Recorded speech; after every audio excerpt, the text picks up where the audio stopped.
Good evening, everyone. I am just setting up. We'll be ready in a bit. I am just waiting for YouTube to update so I can see what URL the chat uses.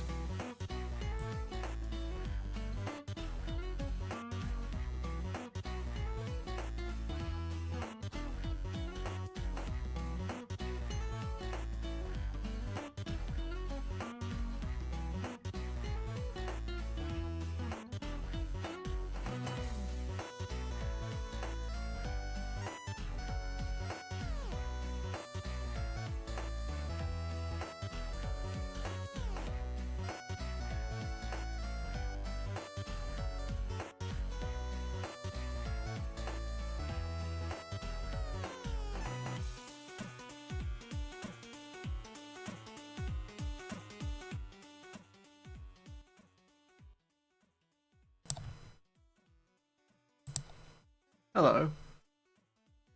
It's just... it does not want to... I want to change this aspect back in. Hang on, I'm going to shrink.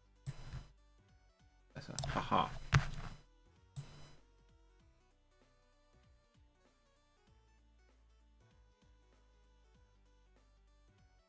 Control.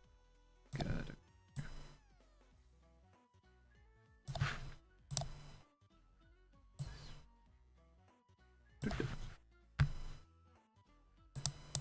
What is that? Cool. Here we go. Hello. Move this on the monitor. Oh, I see. Changing resolution. Monitor.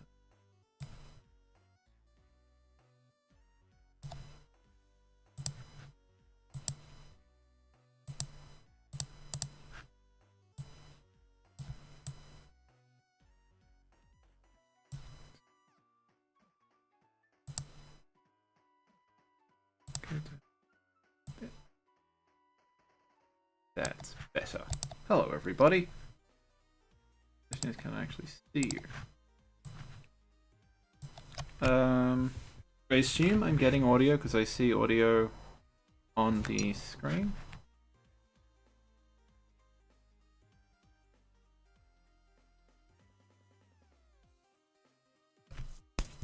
Hello, Alex. Can you hear me? I assume if people couldn't hear me, they would be saying no sound. I think that's... Yeah, I think it... Yeah, it's automatically on mic, so...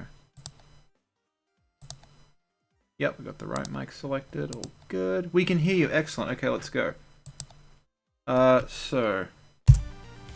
This is a game that I said I would stream this last time, then it wouldn't work in the version of MAME I was using since it's a Neo Geo game, and to run that in MAME you need the Neo Geo BIOS, and it's a bit of a mess. So we're gonna start tonight off with a little gem called Mutation Nation, which I mentioned when we were playing games where you the characters had different forms and stuff.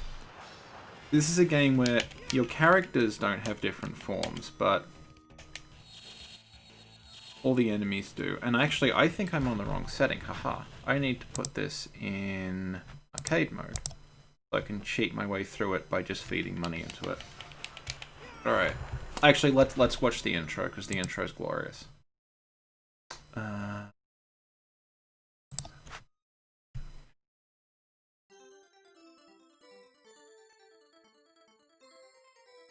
Love that Neo Geo startup noise.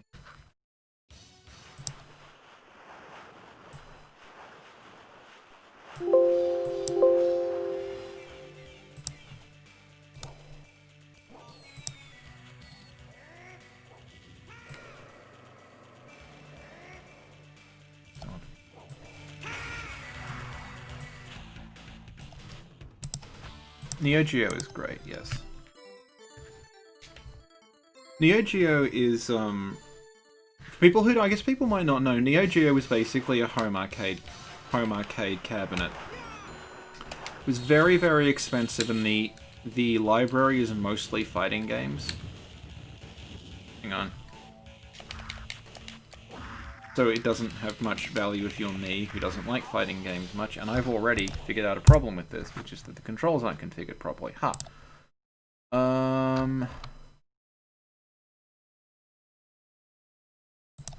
on, I'm sorry about this.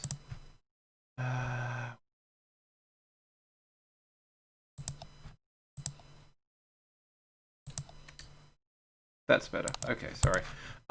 This was kind of a mess to set up. I had to... I know that someone will be like, well, if you use RetroArch, etc. I don't understand RetroArch. I'm old and stubborn. So I'm using a fairly old Neo Geo emulator that doesn't play nicely with my joypad, so I had to install Joy-to-Key and then map like keyboard buttons to it and everything. It's kind of a mess. You already see we're fighting guys with squid heads. Now, one of the gimmicks this game does is that pretty much most of the enemies you run... Here we go. Enemies tend to transform a lot in this game. That was something we were talking about last stream when we were playing Metamorphic Force. Because I'm in arcade mode, I can just feed quarters in. It doesn't matter that I'm doing badly.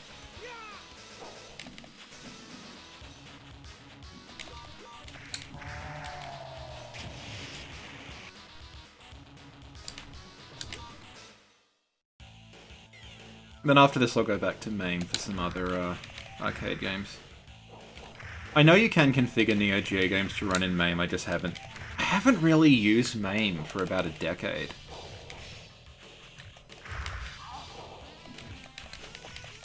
Anyway, I like these squid-headed people. I think they're quite cute. I remember playing all the way through this a very long time ago to rip all the enemy graphics, so we'll hopefully... I remember there being some very interesting enemies later on. Here we go. They're already green, so that's a good... Oh, here we go. Yep. It does what Bloodborne couldn't, and has the enemies transform in real time.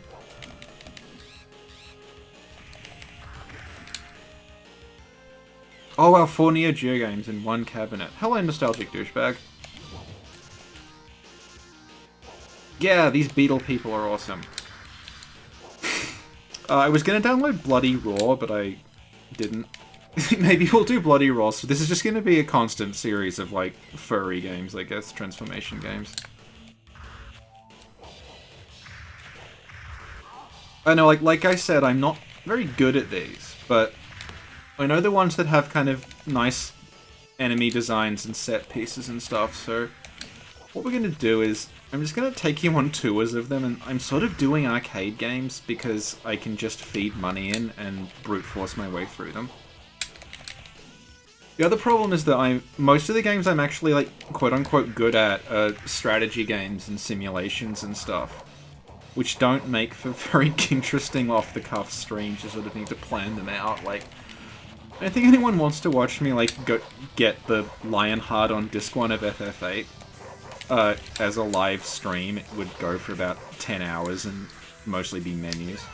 Anyway, I like this guy because he's got these very strange tentacle arms that aren't quite tentacles and aren't quite arms. They just sort of flop around. So it does look like it's a person whose body is sort of starting to change, but still recognizably human. The dogs have spikes, I don't know why that is.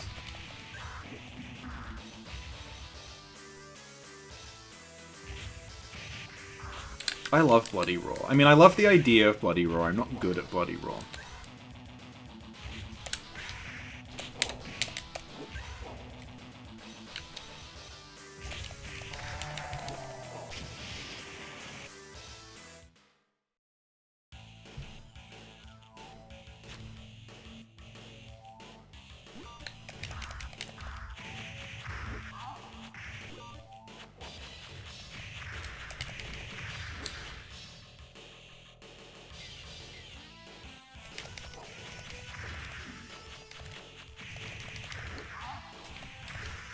I've mentioned this before, but my favourite game's actually SimCity, which I don't think is gonna make for very interesting viewing. It's mostly long periods of nothing happening while you wait for, you know, the seasons to change or the financial year to end. Ah, good, okay. I remember these plant ladies, because one of the reasons I know these games is I used to go through them and rip the graphics for use in RPG Maker projects in the mid-2000s, and there's a lot of, like, fantasy-looking things in it, and I remember using her as a dryad in something. SNES or PC? SNES, because that was the version I had. I didn't... This is going to sound weird, because I know people who, like, are slightly younger than me, and this is strange to them, but I did not have a PC until I was, like, 12. Like, my family just didn't have one. And it... Yeah, and so, like, I had an SNES, though, so I know that version of SimCity. Breed is very tough, yes.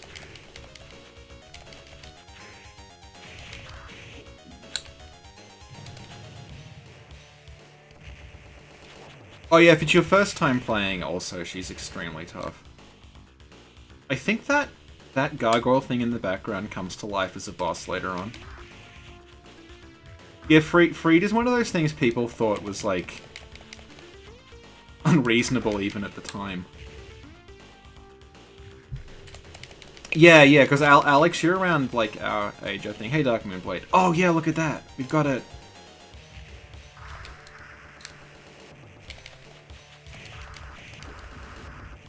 There's, like, extra dinosaur head. That's awesome. If you look in the background, there's, like, all these little dinosaur skulls and things. God, in this era of beat-em-ups, they just loved all these little details. Oh yeah, Bloodborne DLC for the first time. Yeah, Ludwig is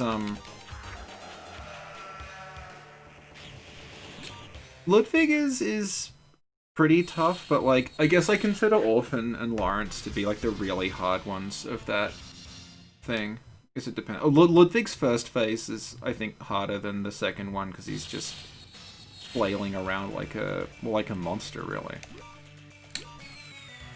Look at this. This is ridiculous. It's just these, like, missile people who throw their heads at you. Hello, Thomas. And the cat's gonna jump on me. Ingrid is 14.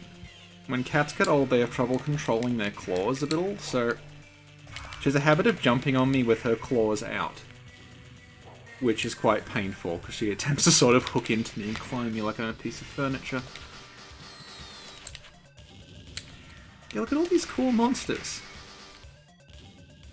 Hey, Alhazred. Yes, the kitty is here. She is an old kitty, yeah. My last cat lived to 20. So we have probably quite a while of Ingrid to go, continuously pestering me for food and screaming at me in the morning. She does do a falling arm one, yes.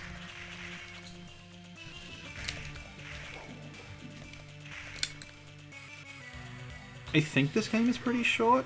I can't really remember. I was looking on World of Long Plays to jog my memory, and if I saw one where the long play was over about 40 minutes, I was like, no, let's not, because I want to get through as many of these as possible. And yeah, when this is over, what else? I don't think I have anything else on Neo Geo I wanted to show off, so I'll just switch back to MAME. I mean, it's just ridiculous.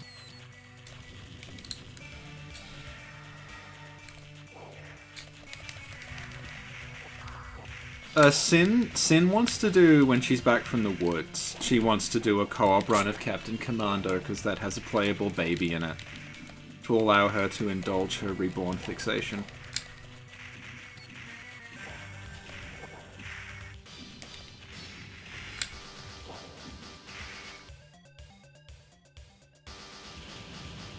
I think this game's very well paced, because just when you reach the point where, like, it's starting to get repetitive, they change the environment or change the enemies or something.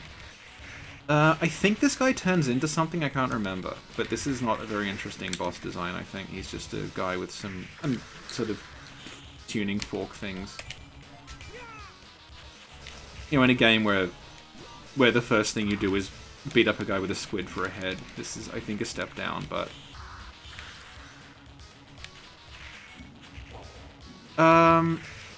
Japanese superhero, I should show off Bravo Man later on. It's like a Sentai parody game. Oh. No, Sin is eating sausages and pizza for seemingly every meal while she's in the woods, so I don't know what state she's going to be in by the time she gets back.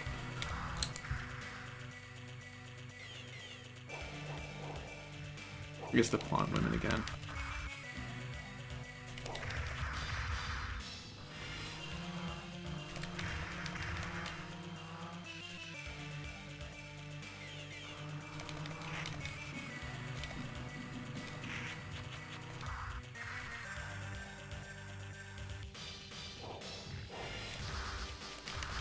Anyway, if you forked out about $800 in the 90s, you could have played this at home. Yeah, I'm in this weird situation where I liked ripping stuff from Neo Geo games because they tended to have very good production values, but I'm bad at fighting games, and people will be like, well, shouldn't you try to get good at them? And, I mean, no, I'm not good at them, and I will never be good at them. Hey, Salvador. Oh, 8-Man, yeah. 8-Man's an ongoing series. Remember there was an 8-Man anime that I watched when I was a kid? Oh, and it had this amazing line where someone was described as, like... They said, hey, isn't he some kind of crime boss? And then 8-Man went, yeah, only the biggest crime boss in town. And I just, that line has just stuck with me because it was so ridiculous. Hey, Devin.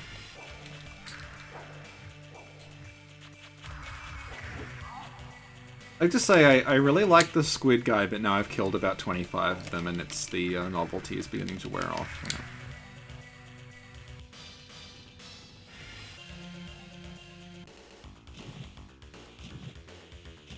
Oh, okay, from memory, this is a woman with a bunch of arms who spits bugs at you from a hole in her chest. Let's see if I'm right. Yes. Yeah, she's stuck in my head for obvious reasons.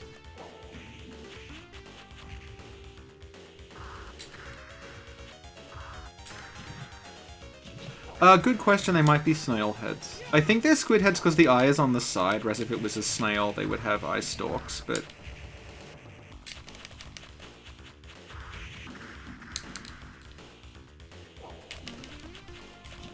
Yeah, there we go. I remember the sticking in my head because it was kind of grotesque, honestly.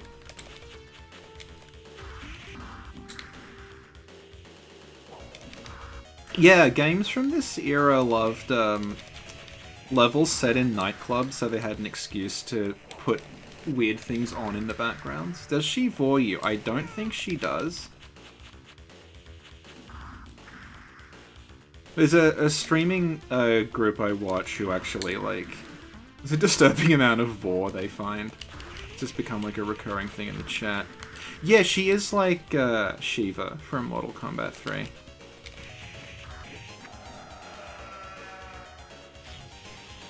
There we go. Who's he pointing at? She blew up.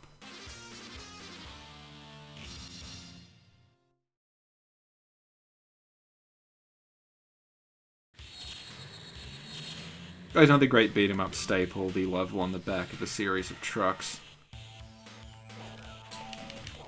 It's a very Yonic, yes.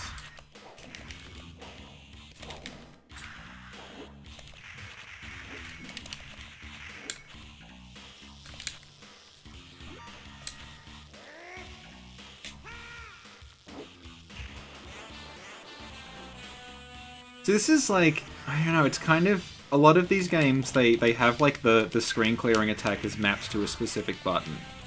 Here you actually have to stand still to charge it up, which I guess adds an element of strategy to it. Or would if I were like, I don't know, trying very hard rather than just trying to show off monsters.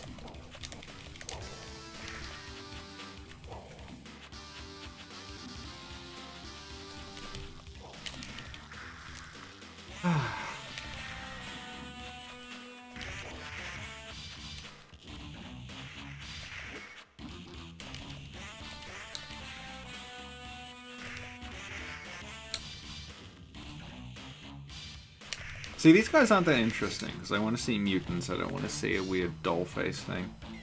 Yeah, dudes on motorcycles, another one.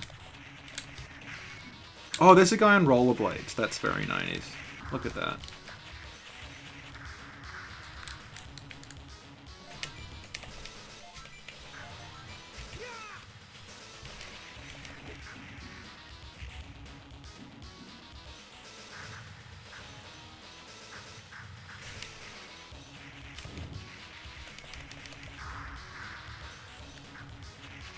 Oh, yeah, well, we can... I don't have any Karnov ones on this, unfortunately.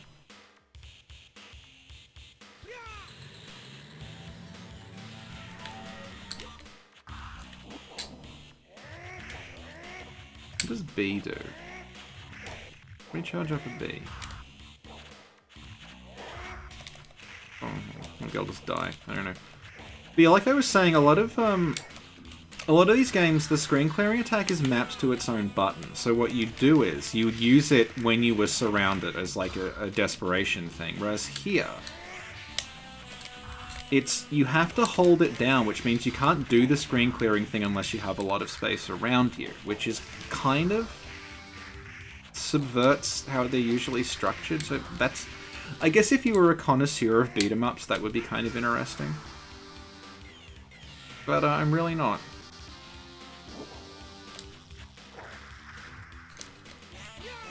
Yeah, the Dance Dance Karnov, I remember that. People who don't know, Karnov was... I don't know if mascot's the right word, but he was a recurring character in games made by the company Data East. And he was just a fat guy who spat fire. I don't know how else... I think he was meant to be a genie or something. And he just kept showing up. Alhazard, I can't think of that game. Hey, Epsilon.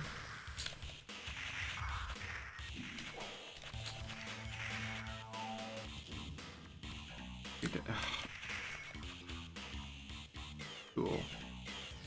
I think it was on something awful. Dance Dance Karnov.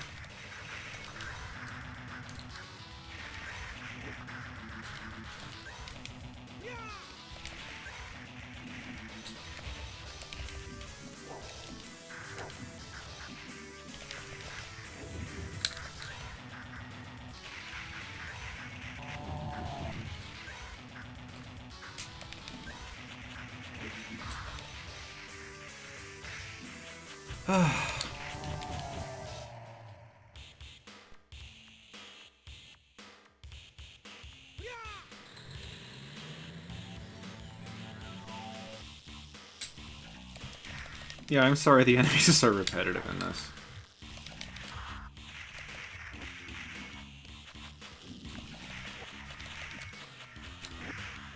I'm just trying to get to the bosses, because they're the interesting part.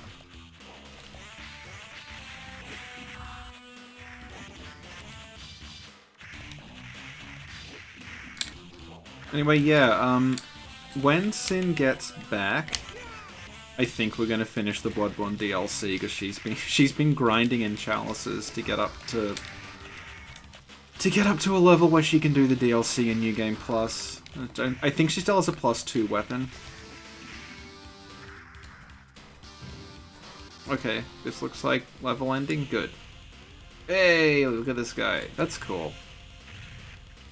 He's got like a padlock on his chest and metal arms, like... Come here.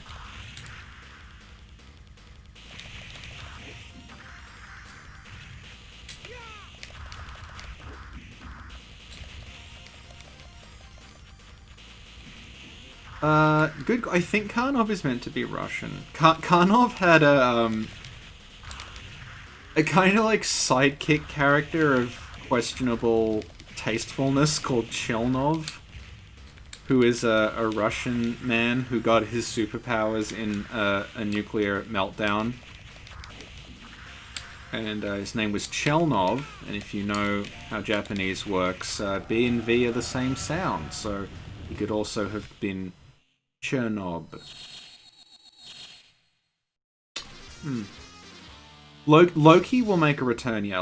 I was actually talking to Loki earlier today. He's working on his, like, book project thing. He was showing me some stills from it. Yes, ant people! Cool. Okay, we're back to cool things.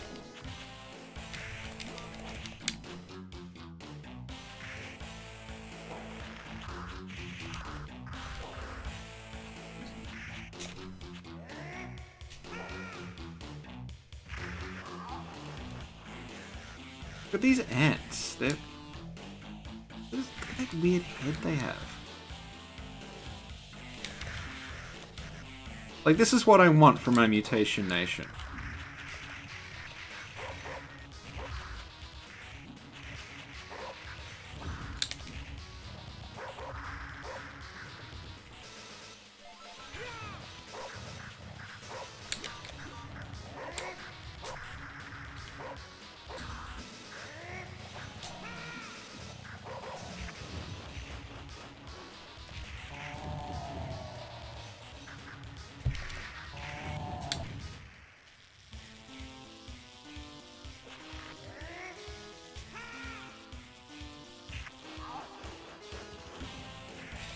Oh my god, look at that. Those look great. Oh, there's 3DO, yeah.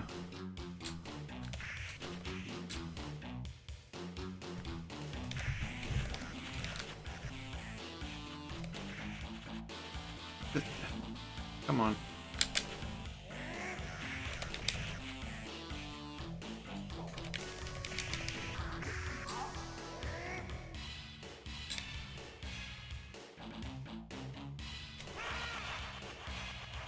Oh, okay.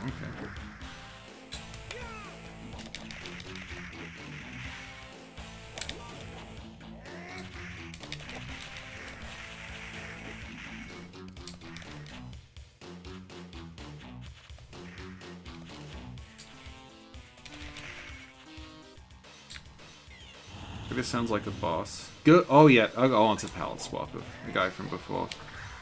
That's okay though.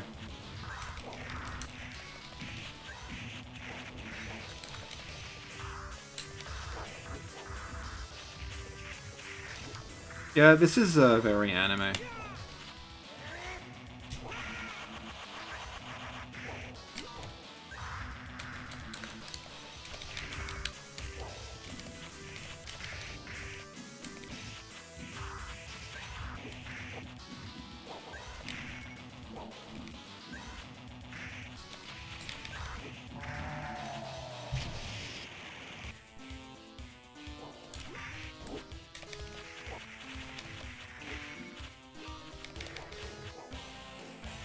Yeah, this doesn't really have the variety that, when I streamed Guardians. Yeah, they are very Guyver-esque, yeah. I feel like streaming Denjin Makai 2 that early was a mistake. Here we go, this is like, I guess, people who have turned into quadrupeds, but kept most of their human, like, anatomy. Like, that's kind of creepy. That's very, it looks like something from Parasite Eve, almost. This is just going to be beat-em-up enemy reviews, and I just look at how they look. I don't actually bother fighting with them. That's the villain, by the way, in case you didn't realize, that guy on there. The guy who looks like a zombie version of Doc Brown. If you don't continue, he says, "Here is your graveyard," but he spells here, H-E-A-R, because it's the Neo Geo. But this is a boss rush, so we must be near the end.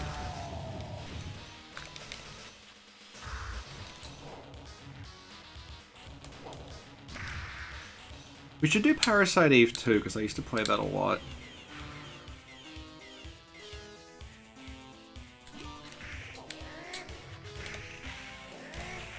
Parasite Eve 2 has this really creepy bit where you're going through, basically, like, this area here, this, like, mutant-making lab, and you find all of the discarded mutants. And they can't do anything, they're just these weird, like, heads and body parts flopping around like fish out of water.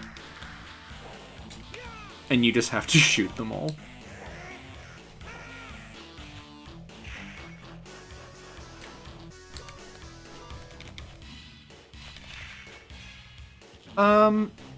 We'll see, actually, because the enemies of Bloodborne somehow is still going. She's expanded the enemies to include, like, everything hostile, so we just did Yuri, who I guess is technically an enemy of Bloodborne, even though there's only one of her.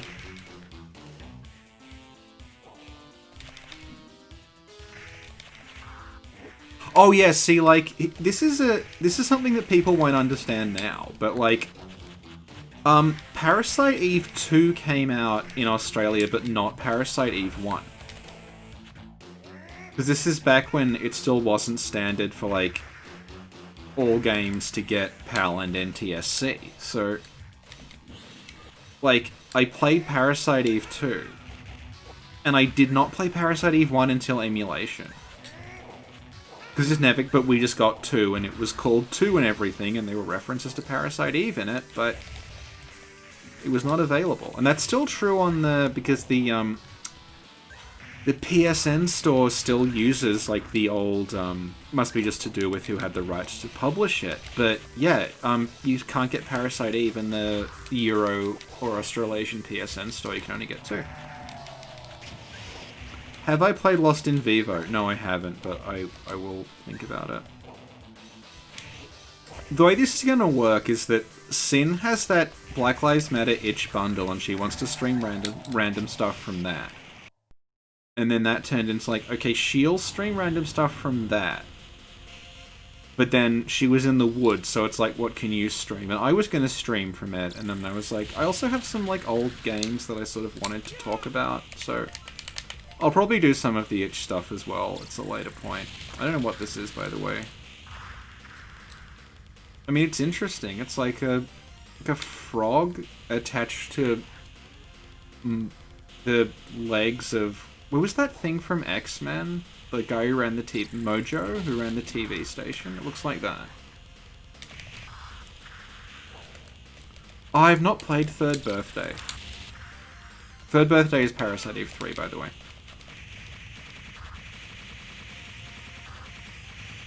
Okay, I think I caught it in a loop. That's some strategy. It is Quelag, yeah. Oh yeah, there's a lot of censored stuff here. There's a couple of Australia-only games I could show off.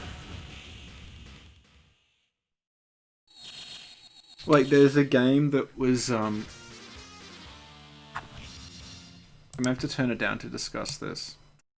So, there's a game, if you're familiar with emulation, you may have played, or at least seen play, called Aggro, which is about a strange monster on a skateboard who, for some reason, is running around with dinosaurs. And wondered, what the fuck is an Aggro? So, oh hey Mike, yeah, of course we reply. Yeah. Oh, thank you. Yeah, so Aggro. Aggro was an Australian kids TV. He was a puppet, and he hosted this show where he would just, like, it was like bumpers in between other shows. So it would be like Ninja Turtles and like Sailor Moon and stuff, and Aggro would appear in between them. What Aggro was, and this is literally what he was. This is not my description of him. He was Animal from the Muppets. Like, the drummer, if you remember the Muppet Band, the drummer was this, like, sort of pink, hairy thing called Animal. Aggro was literally Animal. The guy that made him, went and just bought an Animal puppet from, like, a toy store and then shaved Animal. So it's, if you imagine Animal from the Muppets without fur. That's literally what it was. It was horrifying. And, this thing... Is it a carpal tunnel brace? No, I'm just wearing these. He was utterly horrifying. It was a shaved puppet from a toy store. And he talked like this. He was voiced by a guy who was he was a comedian, but he was slightly blue. He'd be like, hey there, boys and girls, it's Aggro. And it was... I don't know what... It's hard to explain if you weren't there. And he would sometimes go off into material that was a bit, like, inappropriate for kids. Like, there's a couple of episodes on YouTube you can still find, and there's one where, the woman he's hosting with, there was a rotating, like, series of women that Aggro hosted with, She's wearing a shirt with a reservation on it, as in like a nature reservation. And she's, "Oh, Aggro, this is the reservation." And he looks at her and goes, "Oh yeah? Who are you reserved for?" It's like, Jesus. Anyway, Aggro was bafflingly popular. And they made an Aggro game. But by making the game, I mean they got an Australian game that already existed called The Little Dinosaur. And they just replaced the main character with Aggro, and then had to somehow explain why this horrifying puppet thing was somehow running around with dinosaurs. So if you try to watch the intro, it's this bizarre story where Aggro, the puppet, somehow incurs the wrath of a wizard called Stegron, who sends him back in time. What? And then he's on a skateboard, which Aggro never did. Because Aggro had no feet, because he was a puppet. So that's one of the few games you can only get in Australia is Aggro. There's also an Aggro arcade game that, you know, for some reason MAME doesn't bother emulating. That was just, it was just like a reflex testing thing where Aggro was sitting there and he had a hammer and there would be cockroaches that ran by the screen. And you had to press a button and the hammer would go down and he'd try to hit the cockroaches. And you won... For people who don't remember, like, arcades and stuff, sometimes arcades you'd get tickets for winning things and you could redeem them for prizes. And it's just Aggro going, "Hey, get over here. I want me tickets. Give me tickets." It's just... Only 90s kids will remember. Also, if you look on YouTube, there is Aggro dressed as Tuxedo Mask.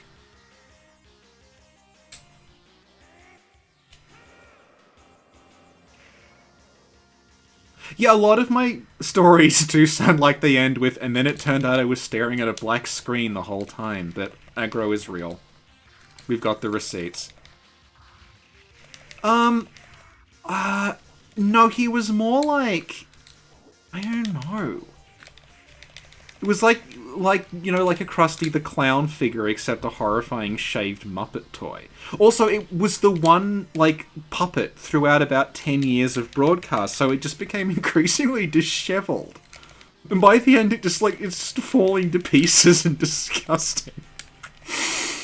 It was just this horrible shaved Muppet, like, leching on a series of women in between Sailor Moon episodes.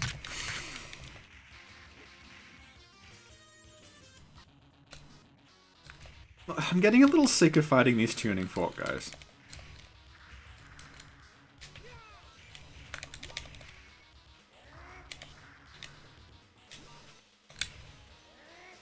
There. Australia is very strange.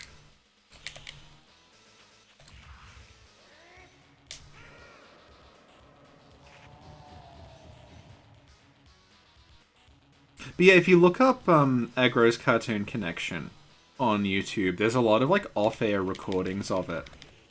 Where you'll see... Like, they're sort of their vintage, like you get to see like 30-year-old Australian commercials in them.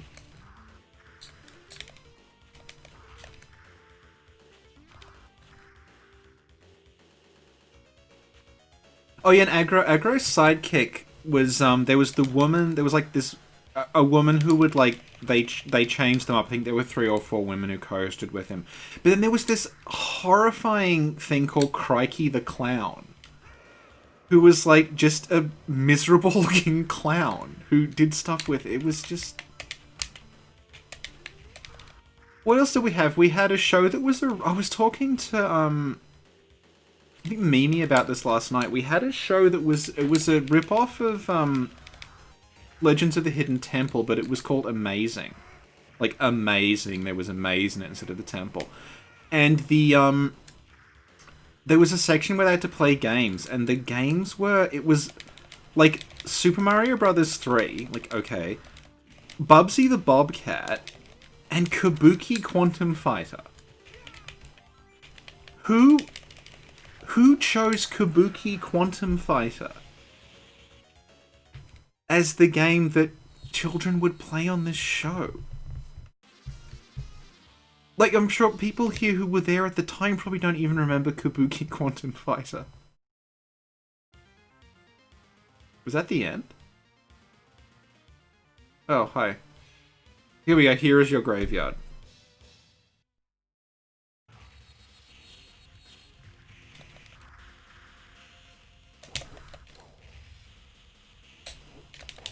I'm gonna, if this keeps going, I think I'm just gonna stop because I think we've seen everything Mutation Nation has to offer. Another thing that goes unremarked on in these games is the quality of futuristic car. Because if you look behind us, there's some very nice futuristic cars.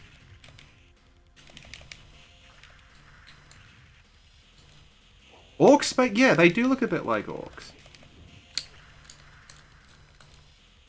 Sin wants to do an episode on Warhammer at some point, but I haven't played Warhammer for about 15 years.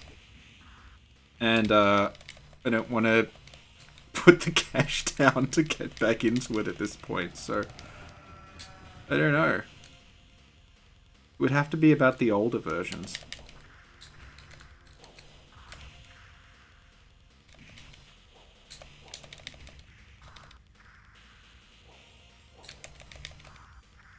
I actually have, for another game, I have an army of orcs, but they're not the Games Workshop orcs. They're from Reaper. Oh yeah, the lift again, another beat 'em up tradition. The other weird Australian thing is the Australian equivalent of Nintendo Power, which was a magazine called Nintendo. It was called Nintendo Magazine System, and it is surreal in many, many ways.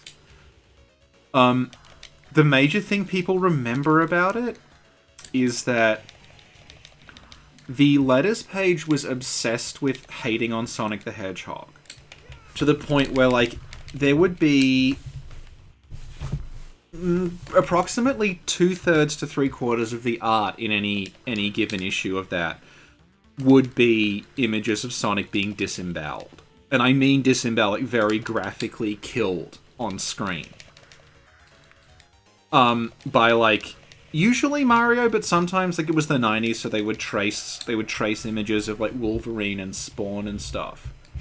And just have, like, Sonic there with, like, his intestines spread out across the floor. Every issue. It was this...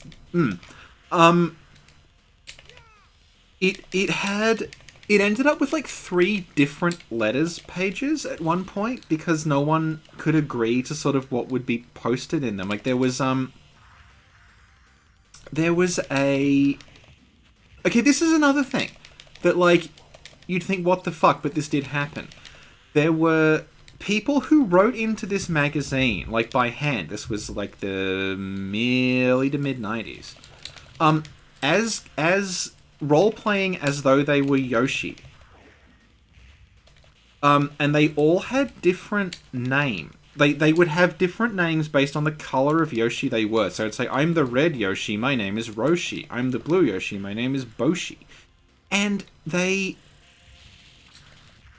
carried on conversations in this magazine with each other for like a year. Which sounds sort of sweet, except this is happening alongside Sonic the Hedgehog Guru. The other thing... Okay, no, I hate being one of those people who's like, I swear this is real, because they're always really annoying, but I swear this is real.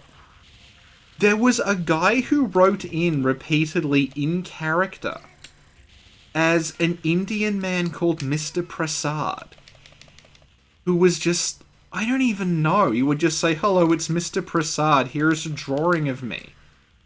And it would be like writing about burritos and stuff. I have no idea who the fuck Mr. Prasad was, but he just took up half the letters page. This is a physical magazine. It's like the sort of stuff you would see on a forum, except it was happening in, like, print. There was... Yeah, okay, the other thing is that there was, because of the intense hatred of Sega and Sonic that happened in this magazine, at the same time, there was a show on. It was a TV show about video games. It was on in the morning called The Zone, which you can find on YouTube. It's if you just look for The Zone Australian TV show. That show employed just like because all these magazines were just written by freelancers, and some of them also worked on The Zone. Now, The Zone was a show that was produced by Sega. So it reviewed games on all the consoles, but it was like, there was very heavily weighted towards Sega, and they always gave Sega games good reviews. So what happened is, one of the guys who wrote regularly for Nintendo Magazine System was on The Zone, and he was giving good reviews to Sega games. And the fans of Nintendo Magazine System literally wrote into the letters page, and like they were talking like, 9 and 10-year-olds, demanding he be fired for saying nice things about Sega. That's how vicious it was. It was just like, God. And yet a lot of it is still up there. There's a Tumblr called Old Game Mags that does scans. And like, there's some stuff up there, but you have to like, you had to be there to get the full like brunt of how weird this was. It had the most hideous layout I've ever seen. Like, it's just like purples and yellows and blues all over the place. All the text is on angles. There's like random spirals everywhere.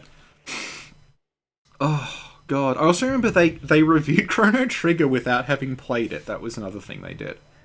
They just looked at some scans of like the Japanese promo stuff and were like, this game looks pretty good. 90. That's our review of Chrono Trigger. And Chrono Trigger never even came out. It was the cover story, by the way. The cover story of Nintendo Magazine System was a Chrono Trigger, a game that did not come out in this region and they didn't actually play. That's the standard Nintendo Magazine System had. Good God. Anyway, I think we're now this must be the end of Mutation Nation, because this is the villain. I hope that's his only health bar, but we were talking about Frida earlier, so I don't know. Maybe Gale will show up. I'm disappointed that the main character of this is not that interesting. Because one of the things I liked about Guardians when we played that is that the characters in that were as weird as the enemies. It wasn't just like, here's a dude. It was like, here's a bird woman, here's a giant triceratops that looks like the Guyver, here's a robot.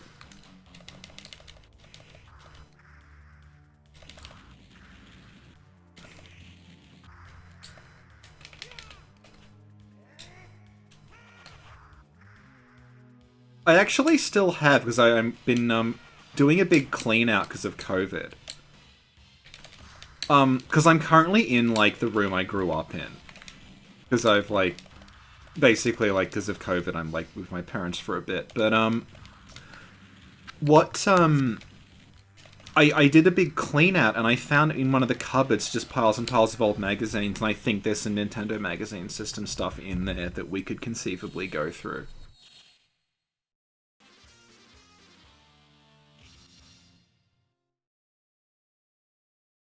No, I'm not free of the pants window. I've covered the pants. Actually, I can show you. I've covered the pants window in a very nice purple sheet. So it's a little less depressing than it was before. Hey, Elf Ephemilian? I'm sorry if I got that wrong. I'm off center, sorry. Let's go back. Hello. Okay, that was Mutation Nation. Wasn't as interesting as I remembered, I'm sorry. Let's go back to MAME. Got any hand-drawn maps? No, but I do have the rules I wrote for an Ogre Battle rip-off board game that I made when I was 12. Which I also found while I was cleaning. Somehow survived, like, 24 years. Let's... okay, go back to MAME.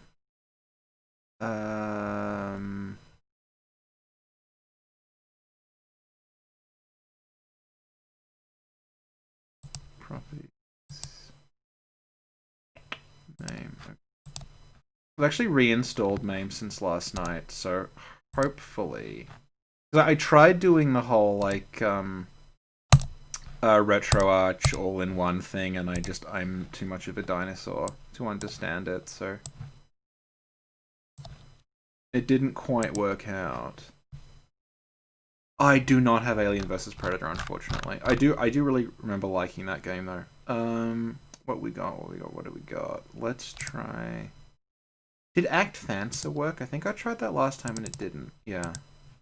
Some of these don't quite work. What was it I wanted to show off? There's a lot here. I remembered a lot of things. Let's try Dark Seal.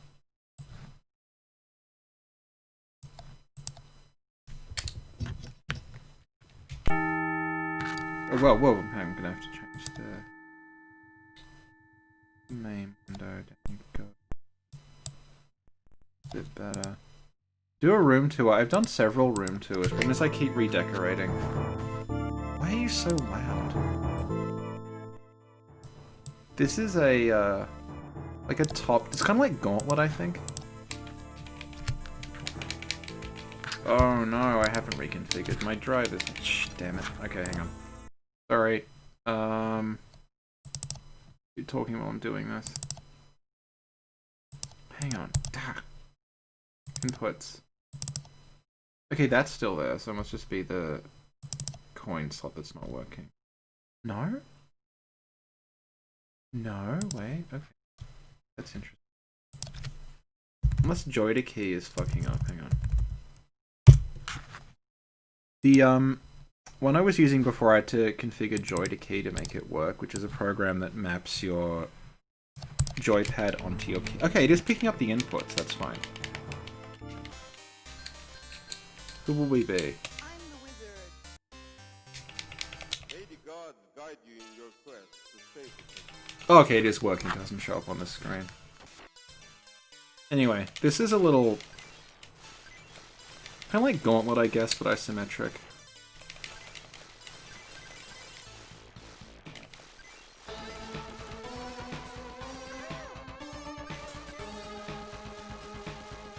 Oh, Parsec. Have not attempted.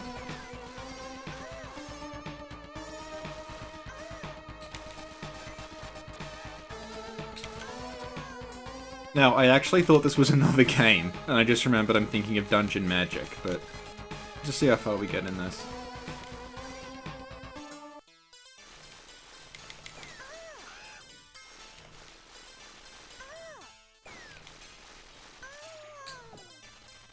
Lantern. Oh, I made an Erden lantern. But I don't have it anymore.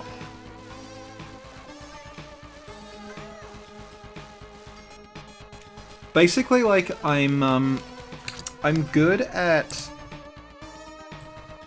soldering. So what I've done is I've converted an awful lot of battery-powered things to run off USB. So I don't have to worry about using batteries. And the lantern was one of them, but then I ran out of USB ports, so the lantern is currently...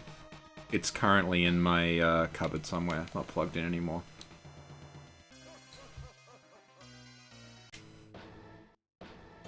I remember this game being more impressive than it was.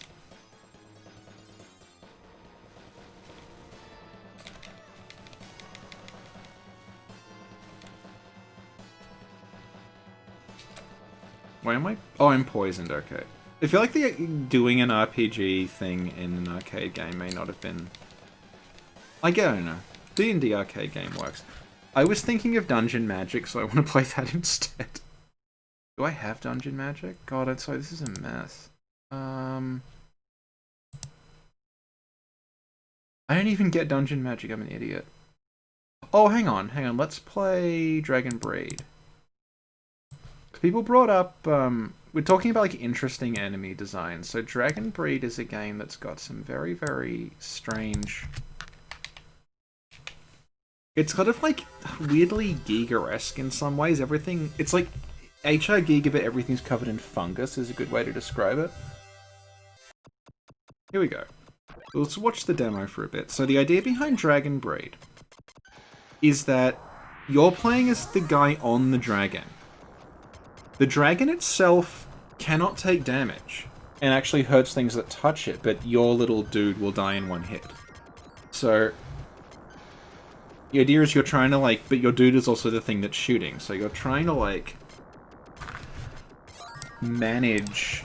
It's sort of like, kind of like, games now that do bullet grazing, where you get bonus points for hanging around, like, close to bullets but not being hit. It's sort of like that. It also plays a bit like a game called Say Valiant, that people might remember. Scalebound, yeah. I have, on PS2, I have, I think it's called, like, Dark... It's got some super generic name, like Dark Skies or something. But it's a dragon-based aerial combat game that started off as a licensed Ozzy Osbourne game, and then they had to remove Ozzy Osbourne from. But I don't know if my PS2 hooked up, so, but I mean, maybe after a while. I just want to show off some of the enemies in this, because it has some pretty cool designs. It's kind of like, Giga-esque, but also a bit like the fungus-covered sort of bug stuff from Nausicaa. Like, later on you run into these weird sort of, like, floating... I don't know what to call... Oh, yeah, you can get off the dragon as well if there's a platform beneath you. Dragon, come back. I need you. That's better.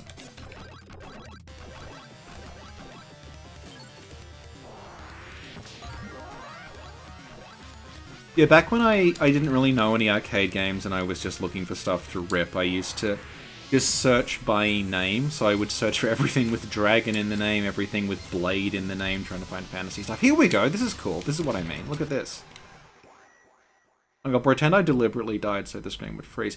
I don't think I have Parodius. I actually had a cart of... I had Parodius on cartridge. Because it was released on cartridge in Europe. I had a Parodius cartridge, and I sold it last year for quite a bit, actually, because it still worked.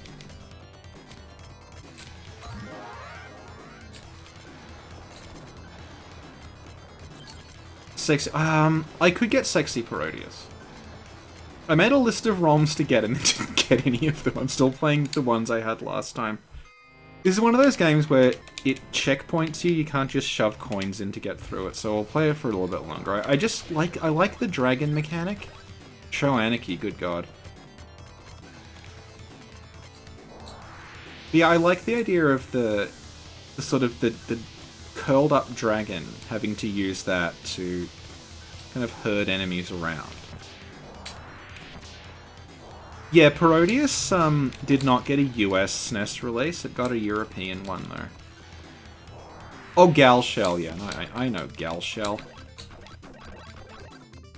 How to get Gal Shell working, honestly. I'm very bad at this game. I don't know how I got through this 15 years ago when I was ripping sprites.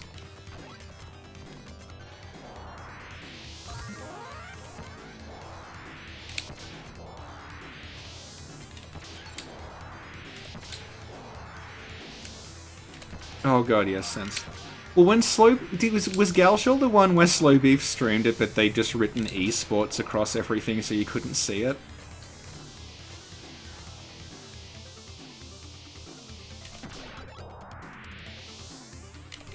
Oh yeah, I actually want to co-op the Sailor Moon one with Sin, because she is a big Sailor Moon fan, knows more about it than I do, so she'll be able to tell us what everything is.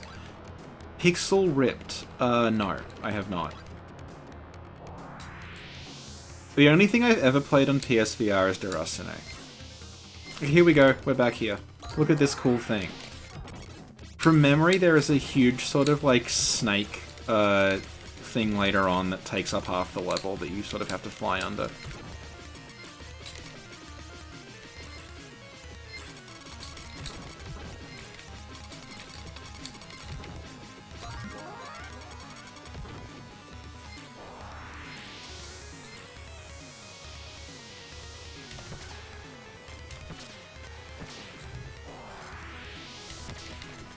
I want to at least get to the weird balloon monsters, because I think they look like the things from Lost Izalith, the Chaos Eaters, except flying.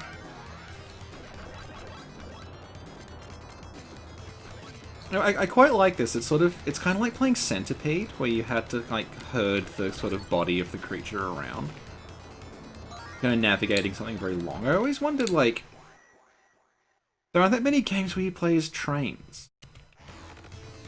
Where you sort of would have to manage like a whole lot of carriages or something behind you. Because I don't know. Yeah, in the Hunt, I have that. I'm pretty sure I got in the Hunt. God, sorry, I'm doing appallingly.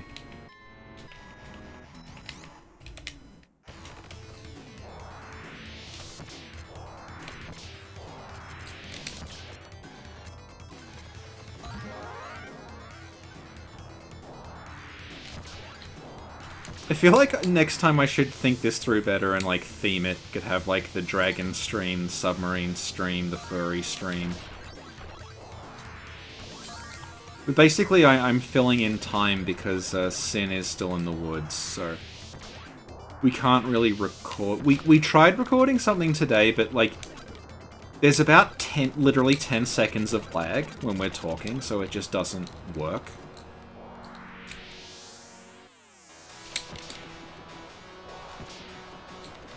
But yeah, she'll be out of the woods at some point.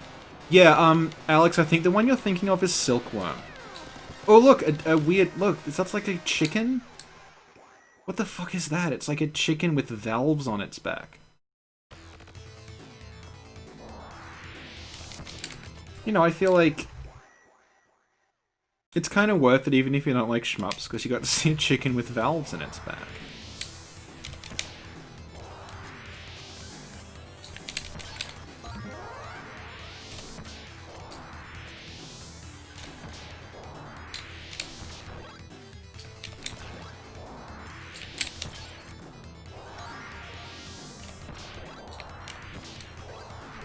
Yeah, we're talking about like Genesis and SNES versus arcade, and like that was the big thing, is that like the Genesis was clearly trying to like replicate arcade experiences a lot, and the SNES was like, no, this is a home console, so we're just going to make very, very long games that aren't that challenging but take a long time to get through, like Mario World. Like Mario World is I remember, because SNES was my first console, but I played Mario All-Stars on it, and just like, I beat Mario World, and I could not beat Mario 3 at all, because it is so much harder. But Mario World is just very, very long in comparison. You just sort of, kind of, I don't know, dash into it over and over again, and eventually you make it through. Super Metroid's the same, where like that's... Super Metroid is much, much easier than Metroid, but it's also significantly bigger. I never had a Genesis growing up. I think I understand now.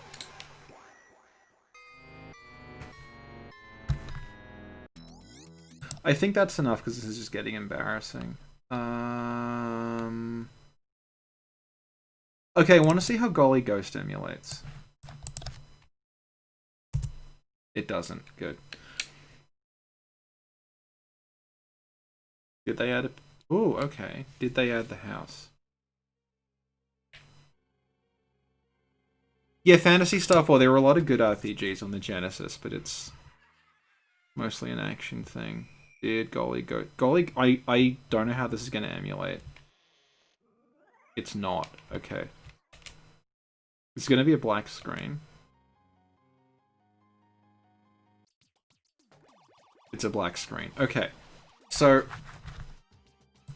hang on. I'm going to talk about Golly Ghost for a sec while I find a screenshot of Golly Ghost. So... Golly Ghost. There's an exclamation mark after Golly, so you know. Golly Ghost is incredible, but also it's impossible to actually accurately emulate what Golly Ghost was. So hang on, I'll just add a picture of it to the desktop and shove it in the window so we can talk about it.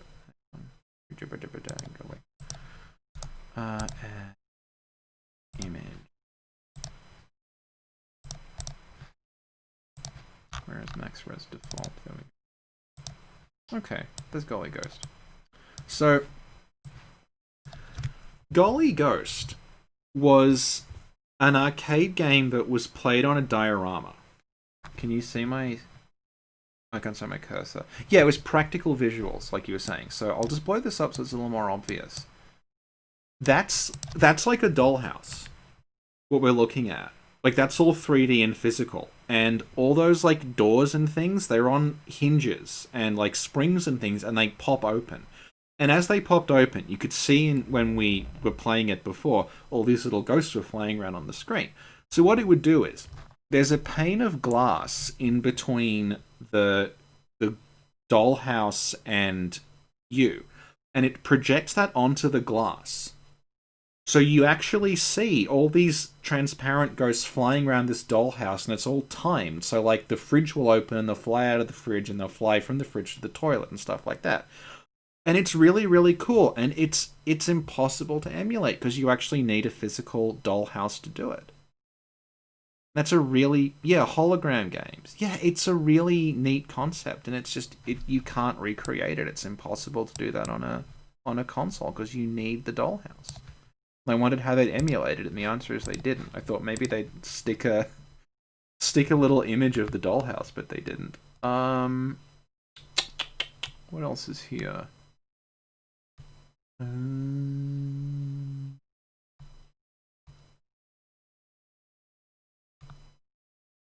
Nintendo Labo, kind of like that. Yeah. Try Night Slashers. Will this work? It will. Excellent. Okay. Turn you back on. We talked about this last time, didn't get a chance to play it because I wasn't, I didn't have the... Yeah, I didn't have the right BIOS or something. Anyway, here we go. This is Night Slashers. Also, we're committing a crime by playing this. And there's our seal of quality, Data East. So this is another,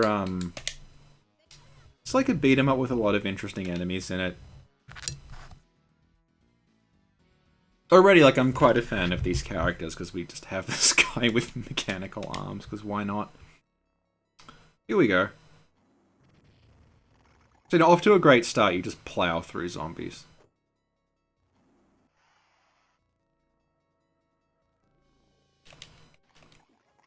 It's very, very gory.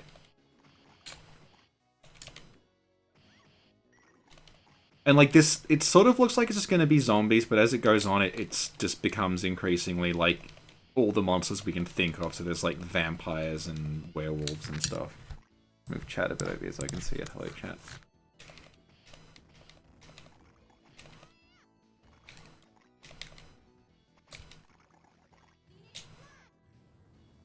I found the bomb button.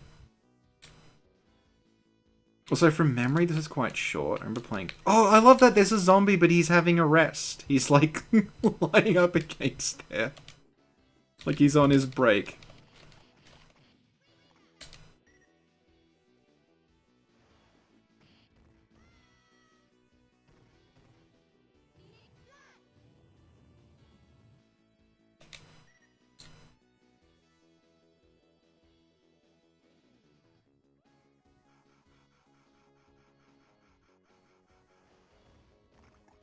Looks like the guy from Alita.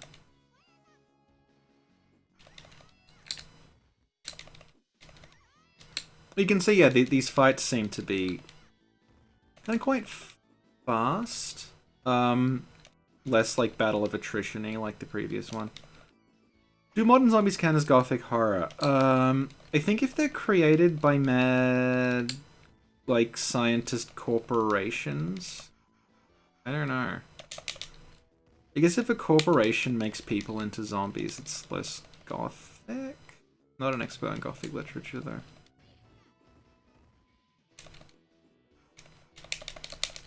It's more like a commentary on, Oh, please don't you ever... Okay, good, I've already had 2 health bars. Here we go, it's already like Frankenstein time.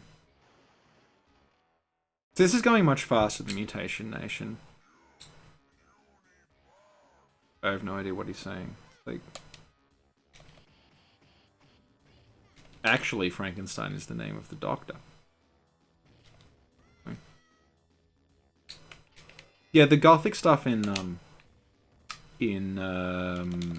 Bloodborne, like the Lovecraft stuff, is not as important as people seem to think it is. It's just sort of standing in for, like, there are things we do not understand, but the underlying logic of the stories is not Lovecraftian. The underlying logic of the world is a bit Lovecraftian, but the story is about ghosts and children and things.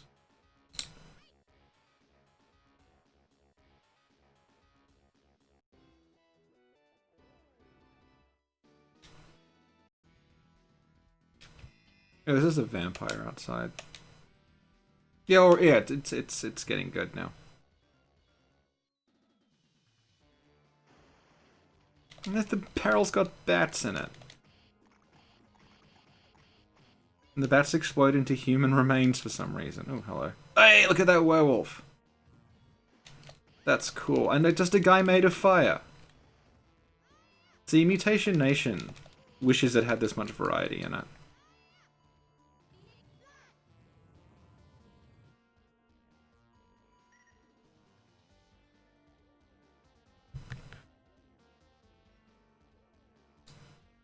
Let's readjust my camera. Into the off center. Oh, he has got a cane host. But like, werewolves are pretty cool, but the jaunty little red vest, I think, is really what makes them.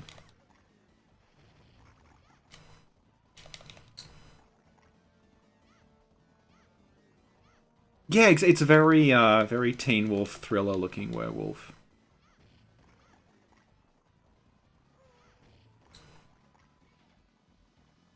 So I guess we're like outrunning a... Oh, look at that. Yeah, look at this. This is awesome. Like a creepy puppeteer and a puppet. Like, how long's this game been going? Like, 2 minutes?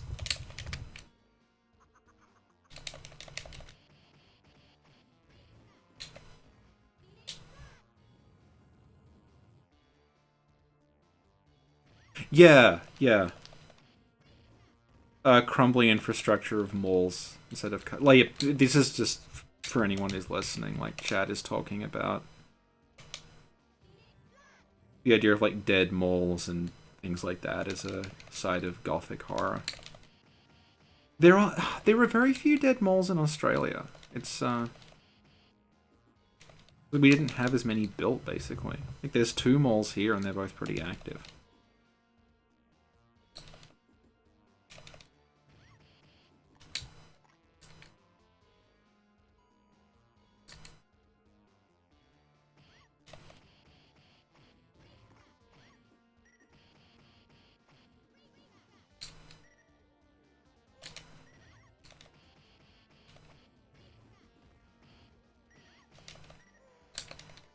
Yeah, Dan Bell's Dead Mall channel is very good.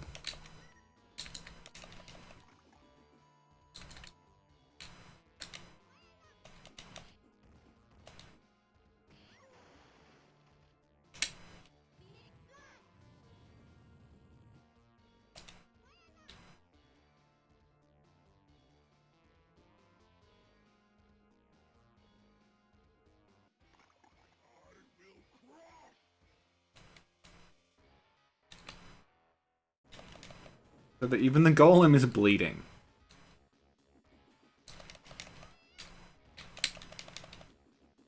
Yeah, Zychek, like, I watch those, like, Dead Mall videos, but we don't... There's, like, nothing comparable here at all. Actually, I saw a weird... had this weird moment where I went to one of the malls and it was mid-renovation, so you got to see all of the... Like, the sides of the walls and everything were ripped out and you got to see all of the wires and things. It was like a mall autopsy.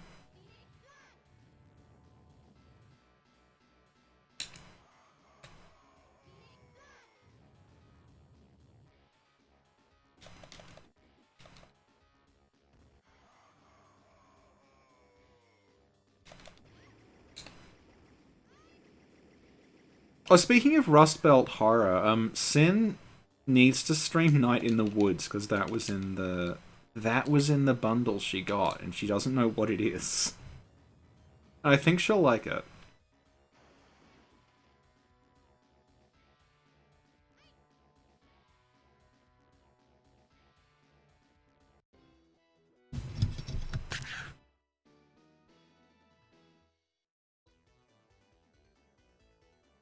I think I remember this. It's like Whack-A-Mole? Is this the whack? Yes, it is! What a great bonus game. Just kick the undead as they emerge from the ground. Yeah, I'm not on Twitter anymore. I did when I followed Scott Benson when I was on Twitter. I'm also friends with Trevor Strunk, who does a podcast called... I'm now embarrassing myself by forgetting what his podcast is called, but he has No Cartridge. God, I'm stupid. Scott Benson's on that fairly often because they're friends. Yeah, No Cartridge. If you go to the No Cartridge Twitter, the header is actually Sin. She said, I sent her a I was talking with Trevor, like, and Sin was listening, and then Sin just sends me this text that says, "Are you happy now? I'm Googling dialectics." And Trevor's made that the No Cartridge header. I appreciate that I can just spam this bomb attack and make it through the game.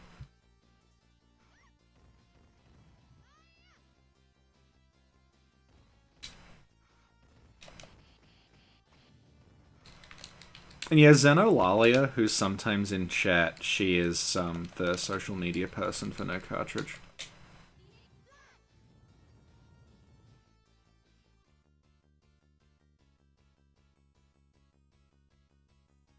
And Zeno wants to stream Armored Core with me at some point, so we will do that. It's good now. For reference, like, my computer died earlier this year in, like, March, and I just had to get another one, and it was the second time it happened, and I thought, you know, maybe I won't buy the cheapest one available this time, so I actually have a decent one now, so I'll be able to stream some decent games. Without, like, if you remember the last time I tried streaming from console, it was a slideshow, it didn't work. Yeah, I've got a friend who, he streamed Daemon X Machina, and, like, I don't know. I like my mechs to be chunky. I like slow, ponderous things.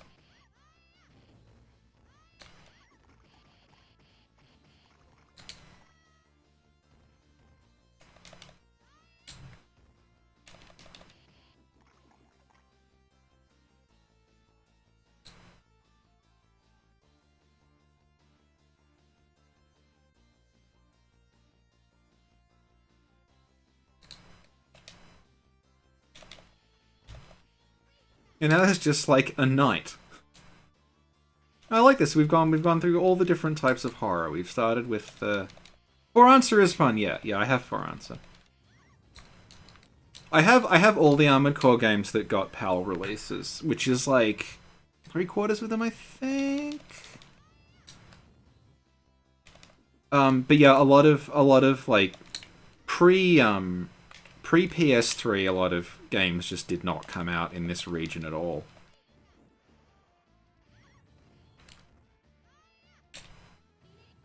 I've not played Titanfall, no.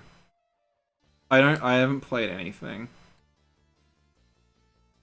All I know is Souls, Eat Hot Chip, and Lie.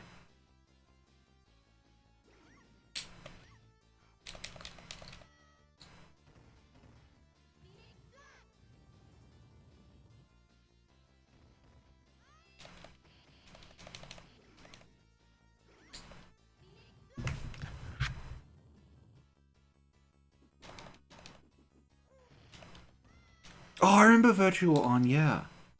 I remember a game called Cyber Sled.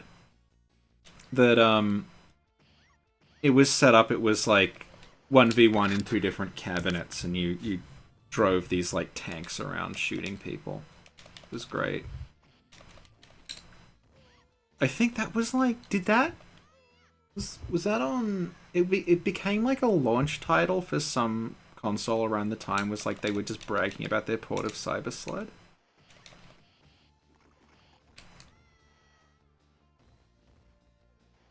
The mech Souls-like kind of exists. It's called Frame Gride, and it is exclusive to the Dreamcast. So like 3 people have played it. Yeah, Cyber Sled was PS1 launch, wasn't it? Yeah, but it was an arcade thing as well. I love Cyber Sled.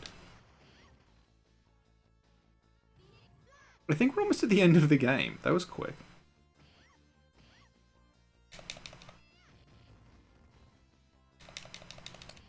I'm pretty sure like the vampire boss is pretty soon.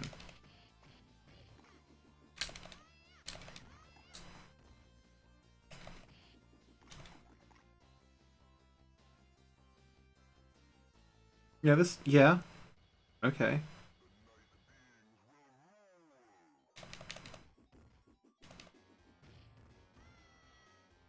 Yeah, Alhazred explaining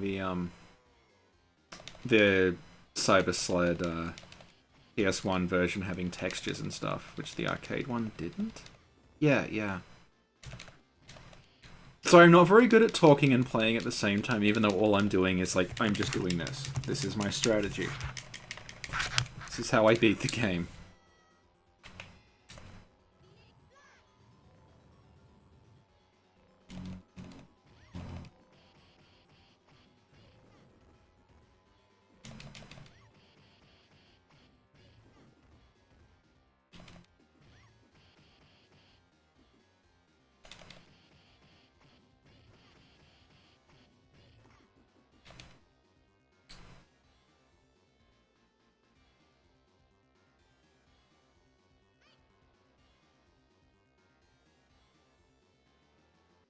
Is that all? That's the game.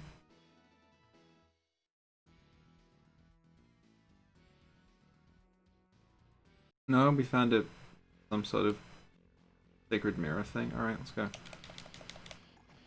So like how at the beginning, okay, the zombies are the people in the hospital, and now it's just like, yeah, wherever you go, there's zombies.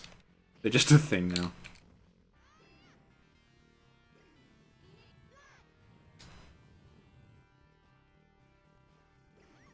The first PS1 game I played was a fighting game called Killing Zone, which I still have. And is remarkably similar to this. It's a bunch of horror stereotypes. Oh, I've hit... Oh, well, okay. I pressed punch instead of continue and the timer ran out. I think that's all for Night Slashes. That was a bit disappointing, I'm sorry. Try to find something more interesting in here. We did Osman last time. Raymace is like a really complicated game that I would not do justice to. Oh, Sengoku. Let's go through the Sengoku trilogy. I can't because the... Oh god, yeah, these are Neo Geo, aren't they? Hang on. Them another time. Super Loc... I mentioned there weren't a lot of games based on trains, so... I'll show you Super Locomotive.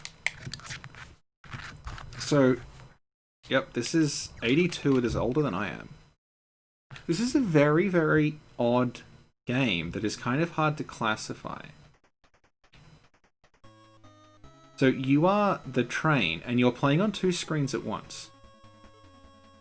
And what you're trying to do is... You're trying to avoid the other trains, which you see on the top screen. That gives you a top-down view, but then the actual shooting happens on the bottom. It's very, very odd. You have to manage both screens at once to try to, like, make progress. It's so... It feels, like, incredibly... I'm not sure how to describe it.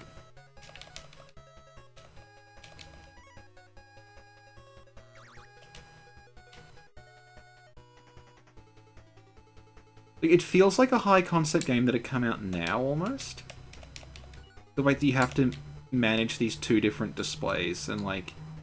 You're confined to rails, but the rails have different, like... Like, I'm getting a headache playing it, honestly.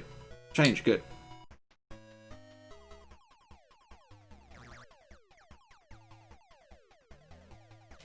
Ah! Oh no! Also, the music that's playing is Riding by the Yellow Magic Orchestra. We make a copyright claim, but I don't think so, because it's like a very, very chiptune cover of it.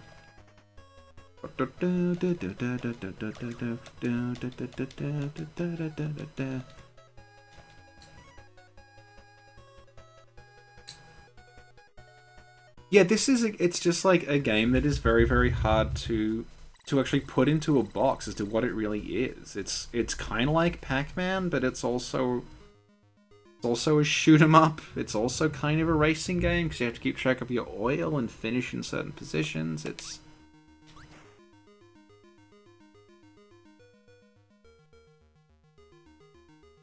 Yeah, it is very much like Moon Patrol. Yeah. It's kind of like Moon Patrol, but also Pac-Man, but also a racing game. And you can, like, it's from 1982, so you can kind of tell, like, they're still... No one's really sort of written down, like, okay, these are the genres we have now. They're just like, yeah, games are games.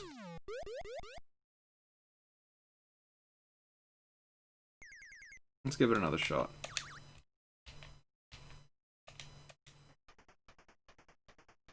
Do, do, do. Do, do. Do, do, do, do, do, do, do.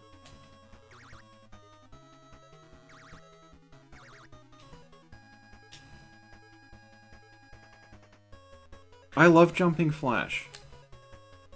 I think like when I'm a bit more set up properly here, I will start doing some PS1 stuff because I don't have that configured properly.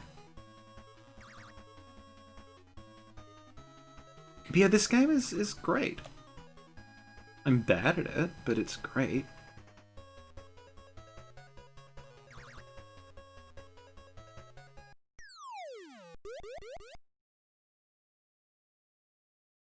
Oh, I know. I've played Sonic Fighters because I have it on...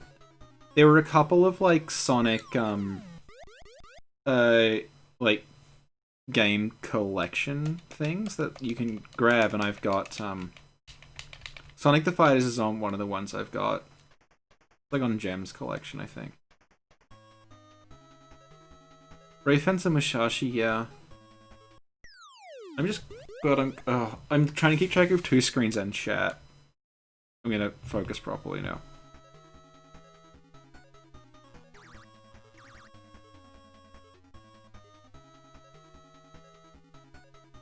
Yeah, I can't think of anything else that is like this. This is so odd.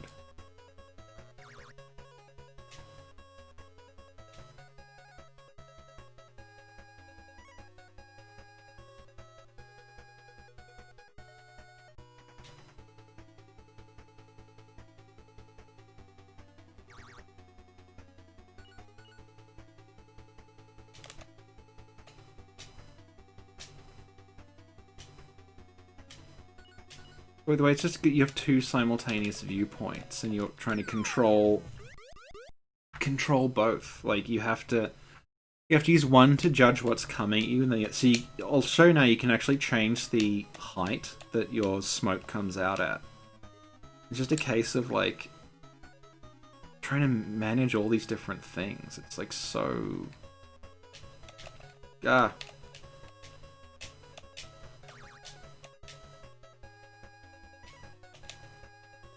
Ah!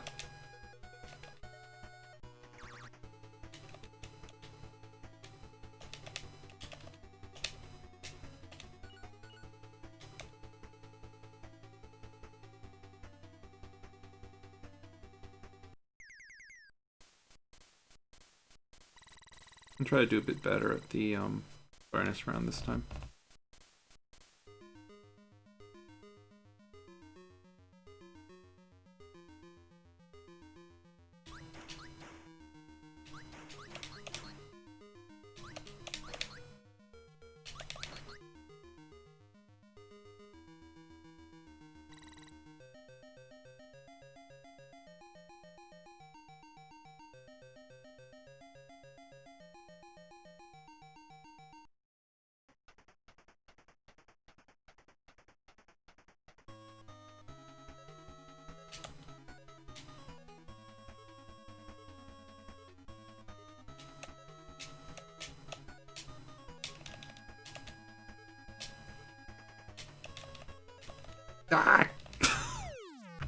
I think that's enough of this. You get the idea, yeah. Yeah, the soundtrack is Riding by Yellow Magic Orchestra. What else do we have?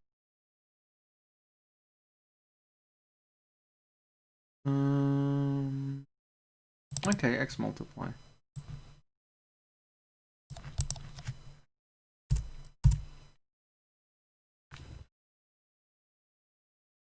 Booting up, I'm sorry if that made anyone feel sick. Some games do that when they're booting up. So this... I remember this, I was reminded of this when we played Chimera Beast. Because in that game you could grow tentacles. And I remember that there was this like weird body horror shmup I remember where growing tentacles was... Here we go, yeah. The game is all about growing tentacles. So the game is kind of about maneuvering the ship in these tentacles to get yourself to shoot in certain directions, like get your coverage working and stuff. And yeah, immediately look at that monster. Like, that's really cool. This, I don't know what you'd call it. But yeah, this is very kind of like if you started at the end of Gradius and just made the whole game that, like, these like sea anemone things and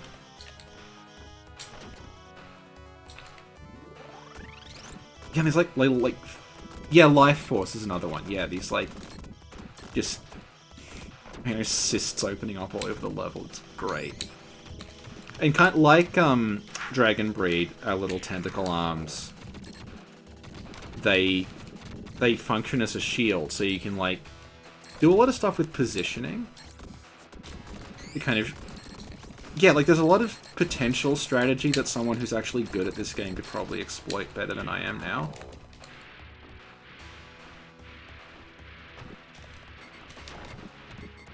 God, look at those eyes. That's so cool.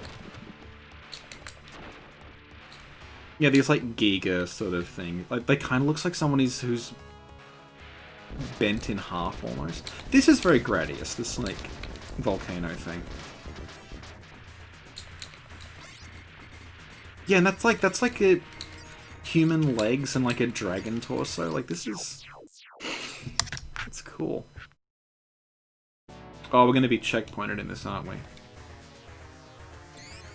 We're a little worried.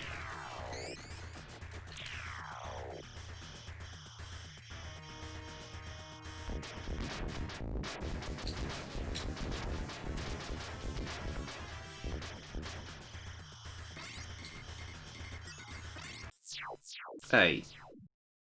Forgot it did that.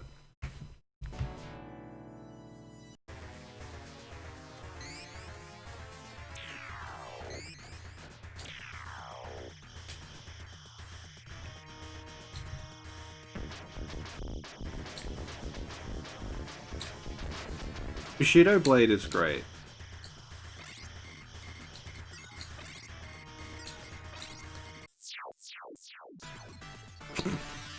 I'm sorry, that was a terrible performance. I'm amazed it like doesn't let you continue. Am I going to continue from... If I'm outside the boss arena, we can get... Oh, okay, that's fine. Try this properly. Oh, I've got Castle Shikigami.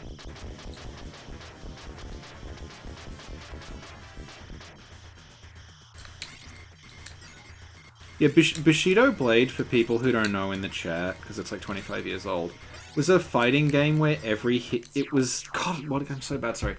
Every, it was all one-hit deaths. It was basically fencing. Like, if you touched your opponent, that was it. So... It became about managing, like, weapon timing and hitboxes and stuff. But, again, I am not good enough to be impressive at it.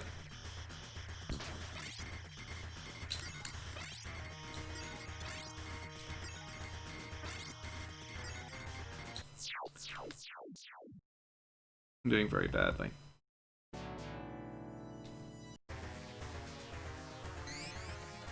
Anyway, this game has tentacles in it. That's all I really wanted to show off. Tentacles and It looks like a woman's legs with a dragon stuck to the top is the first boss, so, you know, give it a go. X multiply.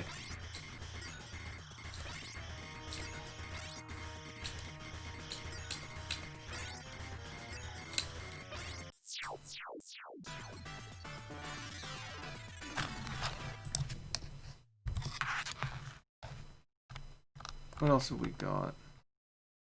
So Valion's the other one about the sort of like the eastern long-tailed dragon. I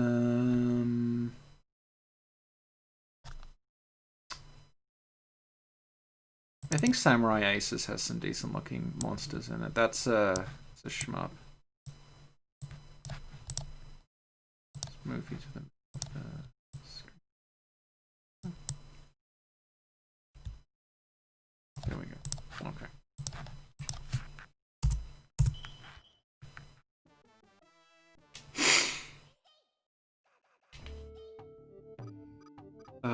I can't choose, they're all great. Let's be this thing.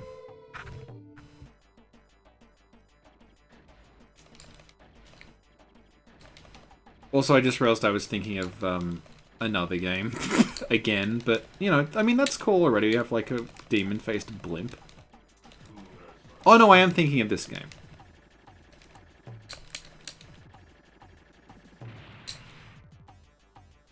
I own Evil Zone, Devin. I have a PAL copy of Evil Zone right next to me. And like there's a Daruma doll. I mean, this is kind of cool looking.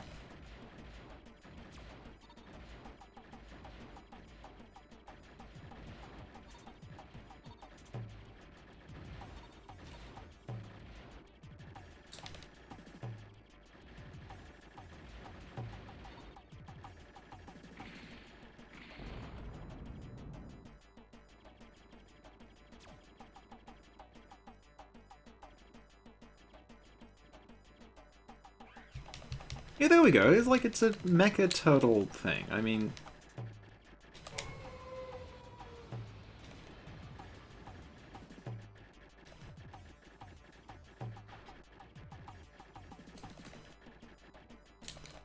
a lot of like just like really cool bosses in this. And yeah, arcade games, like, I didn't... Was this ever ported? I don't think it was. I think this is the only way you can play it. Is through MAME.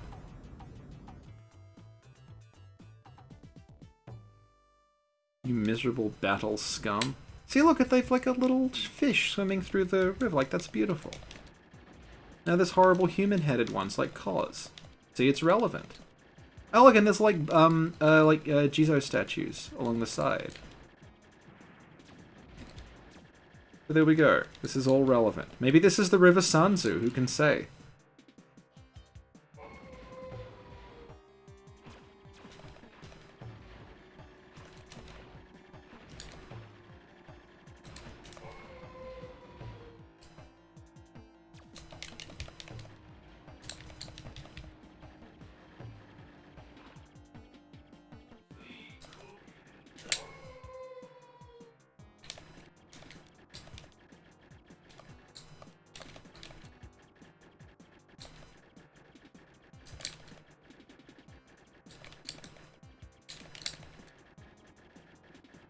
Oh yeah, there's a very cool, like, mechanical fish thing coming up that I remember when I played this an eternity ago. I mean, this is sort of what I wanted to show off. It's like, I'm not good at this game, but there's a lot of really cool things in it that you can see anyway. This is like some sort of, like, mecha mermaid thing.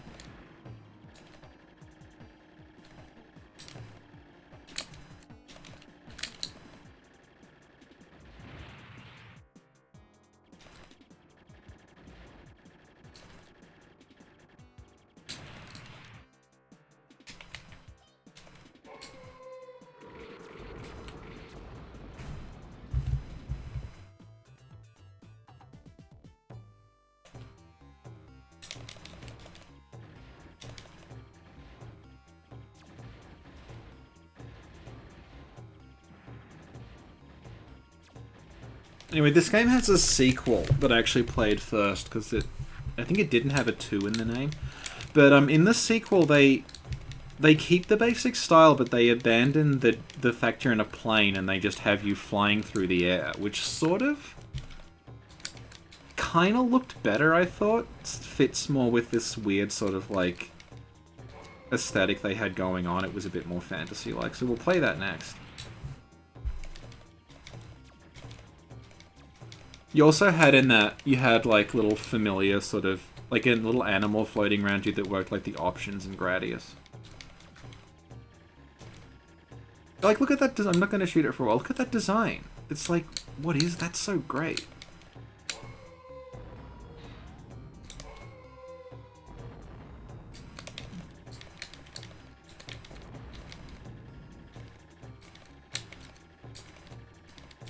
So these really impressive, like, set-piece boss fights that, you know, you can enjoy even if they're done badly.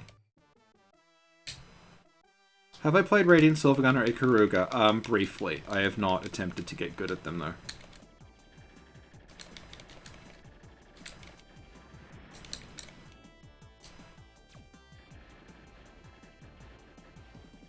Yeah, we actually did TwinBee last time, Devin. I might run it again because we didn't get very far.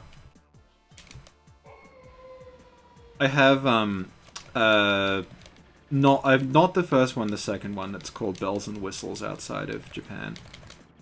Actually, another game that we got in Australasia and Europe that you didn't get in North America was we got the SNES TwinBee platformer, which I think was, yeah, Rainbow Bell Adventures, I think it was called.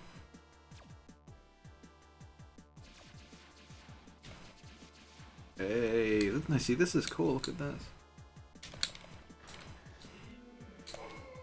He's like some...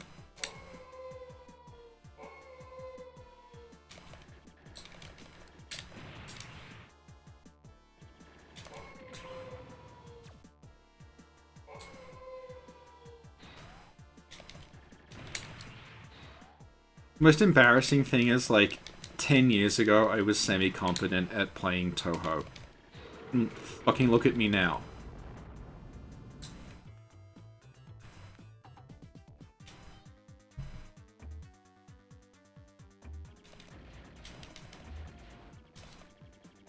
I remember 10 years ago was my final year of film school.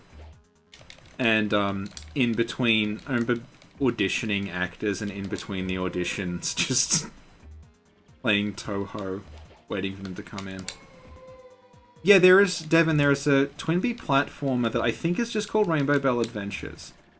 And, it has this really interesting, like, hello bear, has this, like, boost mechanic in it where you can basically jump infinitely in a platformer. You can just fly, just higher and higher up. And the levels are sort of, like, they're designed around it. You can go immensely high in them. Just keep going higher and higher and higher. It starts on the side of the screen. It shows how high you are. It'll say, like, you are, like, this number of meters in the air, because after a while it just becomes sky and you can't keep track of it, which is, like... Yeah, this... Exactly, Thomas. This is like when we were fighting Ligarius and I was doing Sekiro moves the whole time. I think the problem with my brain is I can only play one game at once. And the second I have to remember more than one set of inputs, I just sort of short out. So if I locked myself away and just played shmups for like a month, I'd probably be semi-competent, but not gonna happen.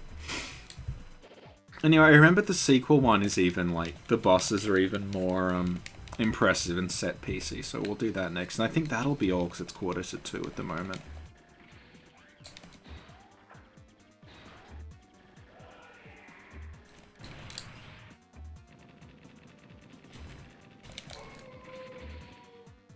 I don't remember that many DOS shmups. I remember Star Goose. Who remembers Star Goose?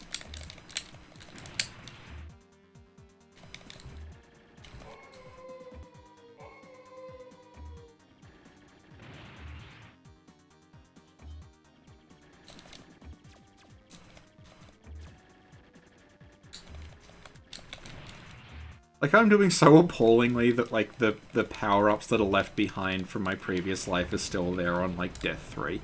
Yeah, Raptor Call of the Shadows is great.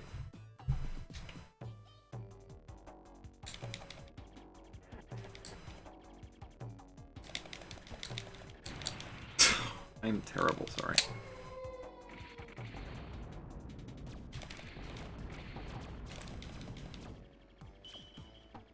Yeah, this aesthetic is cool. It's like you'd think it was mecha, but everything is kind of feudal looking. So it's just like it's like mecha and tanks, but everything's made of wood and covered in like demon faces and stuff. Yeah, the plane is howling because I'm playing as a dog.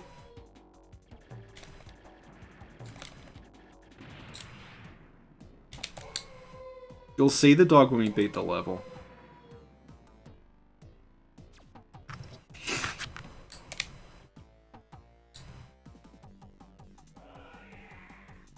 Yeah, that's why we're shooting dog collars as well. It's thematically appropriate. Oh, well, Bear, there is a sequel, which we'll play after this. I don't think the dog is in the sequel, though.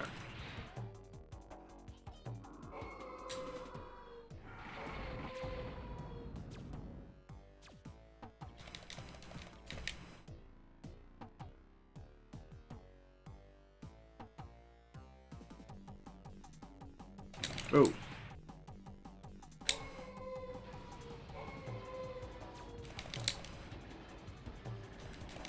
Okay, so the thing about the sequel is, one of the characters we don't play as, she's like a Shrine Maiden character. And then in the sequel, they're basically like, yeah, in between games, her boobs got absolutely gigantic. And she becomes, like, the default mascot of the series.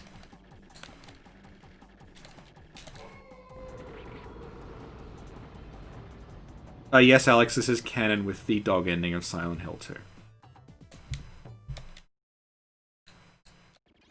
And now I guess it's just a contemporary military base, I don't know.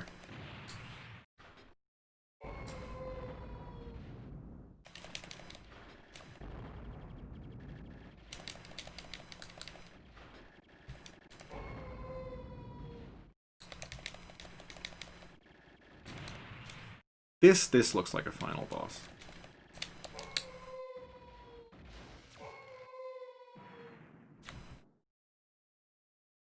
Oh, it's a Tengu. Yeah, I feel like the stream is picking up now because we're playing things that have a bit more variety to them.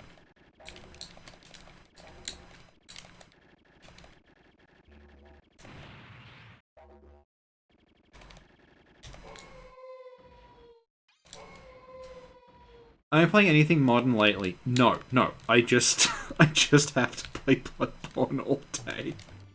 Because we're still researching it. Like, there's still old builds and stuff we haven't gone through.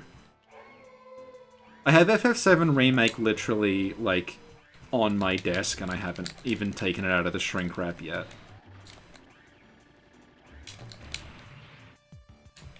In my own time, this is my own time. I am trapped. I'm Gurman. I'm just stuck in this chair all day overseeing hunts. And then I guess Ingrid is the moon presence because she doesn't want me to get up.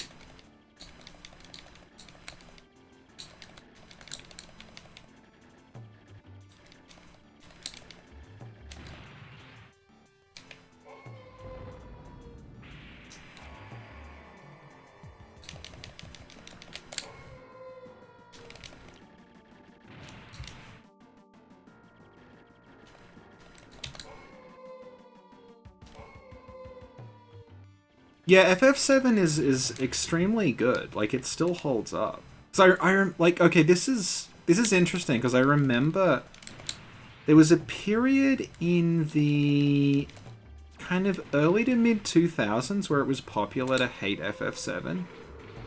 I think because the graphics looked old. People have sort of come. Oh look, okay, we get a reward. Yes, we got a bone.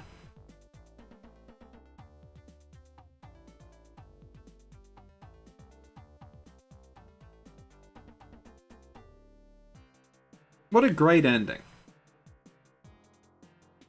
Is this the end, or are we... It doesn't look like level 1. I think this is just level 1 again. This must be a loop. Yeah, okay, I think it's looping.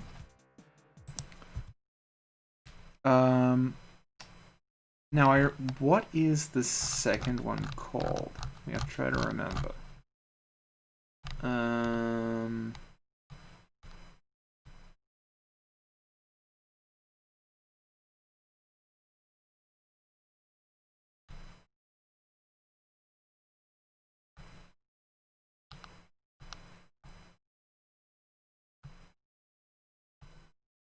Zero 10 and I didn't install it.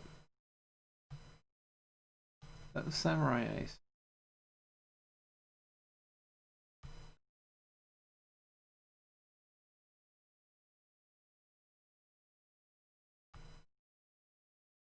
I think it's Sengoku Blade. That's only.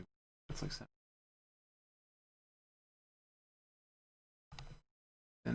Yeah, Sengoku Blade. There we go. Here we go. Alright. Yeah, the thing about 7 is that when 7 came out, it had this mystique to it that no one understands what this game is about because it's so complicated. Similar, I guess, to Evangelion. And then people sort of got over that and decided it was bad because I guess it wasn't as weird as they thought anymore. And I think as a result, they missed what was really good about it. So, that's what happened in between the games. They decided she was going to be the main character. I think... Oh, okay, it's picked for me. Anyway, here we go. We'll switch up characters as we go. So this, I remember really liking ripping sprites from, because it had... Everything was kind of the right size for the program I was using. But yeah, it was popular to sort of hate on FF7 for a long time. And then people sort of like accepted, no, but it's not, this game is too deep for you to understand. This is like a melodrama about a very confused man trying to come to terms with who he is and that he's a failure. But again, like, if you first played that game as a 12-year-old, you don't really get that, and you start judging it on that you didn't understand it as a 12-year-old. If that makes sense.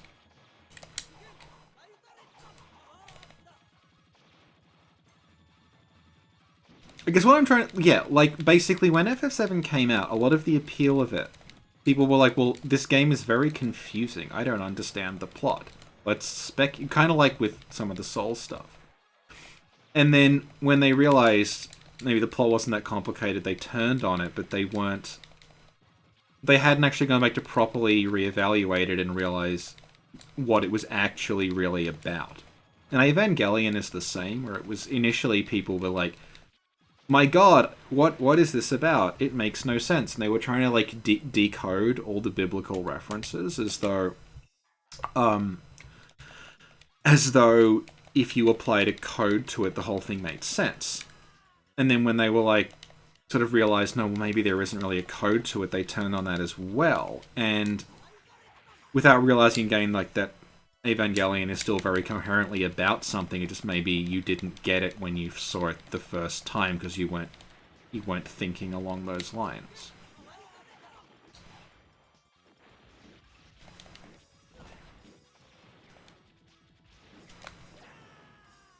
Well, to be fair, Bear FF6 still is the good one.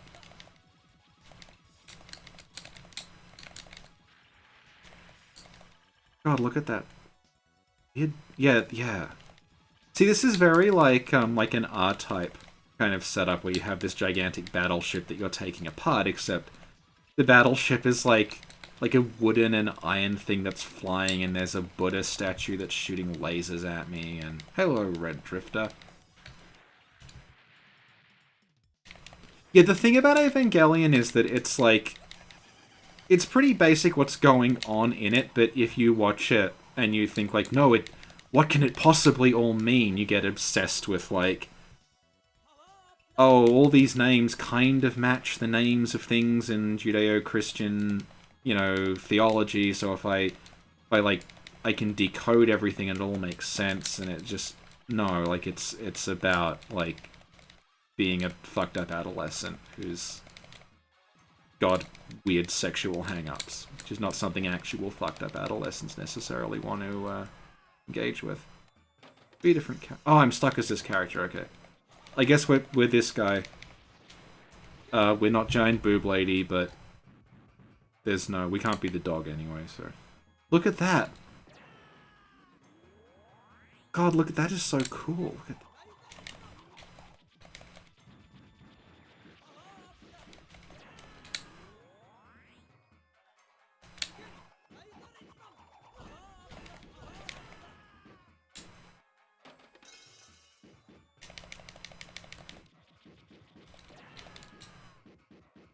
yeah, I don't like the transforming of shows into puzzle boxes.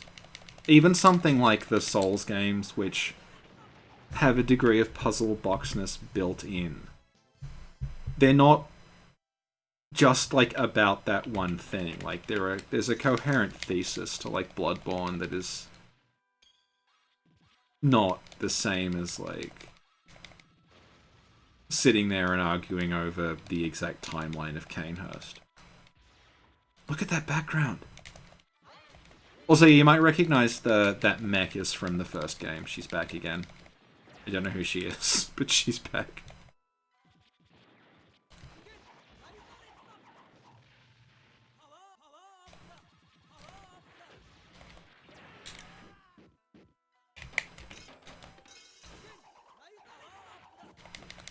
Yeah, a friend of mine actually, like, with no prior experience with it, sat down and watched all, like, the complete Evangelion and reviewed every episode, one after the other, and it's interesting because, like, if you're used to thinking of it as one series, but he was like, no, like, individual episodes, like, considered on their own terms, it's sort of different. Well, hey, oh my, okay, I remember this is really cool. It's a kitsune. And all the kitsune's tails are like exhaust pipes of this weird steampunk tank thing. Like, that's really cool.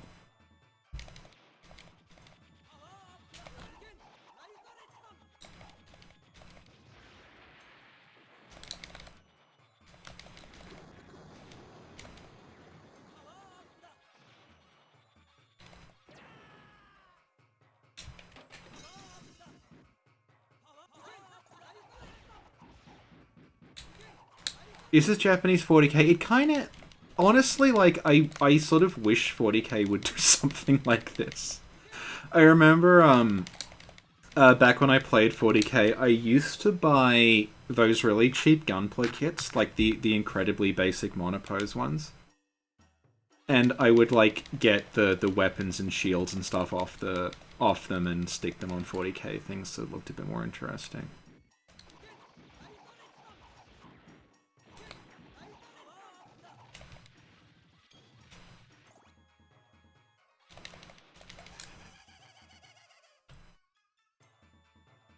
I remember actually, I played this in English once, and if you are the giant boob lady when you get to him, he says, what a magnificent bust, I'll cut it off and frame it. Yeah. So, we're playing as this guy.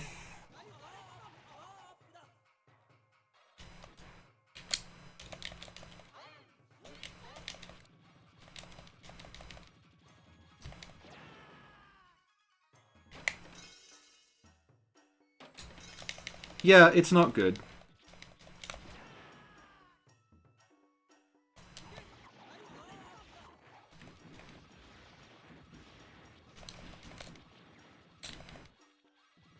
That said, I mean, I do like the...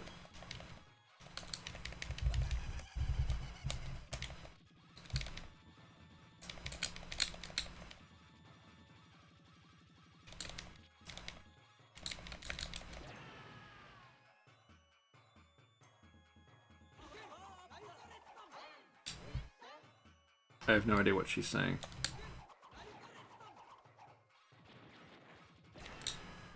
Cool.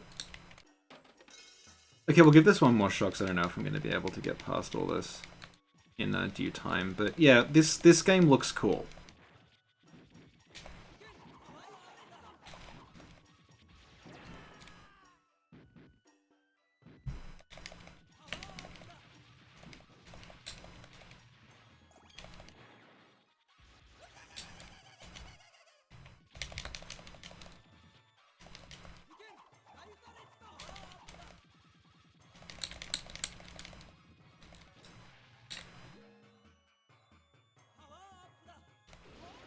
Oh yeah, I just remembered I can charge my attack up.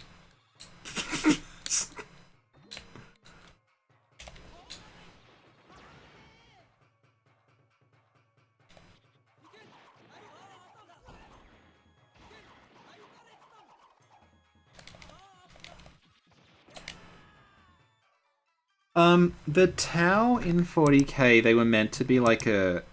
They're obviously very like anime robot influenced, but I don't know if they're really samurai. The whole deal is that they fight from a distance. They're more like weird Gundam stuff. Tattoo Assassins, I don't have Tattoo Assassins, but I know exactly what you mean. I'm going for 2 outs. It's something that can just like end this on a reasonable high note. Oh yeah, Kiki Kai Kai. Should we?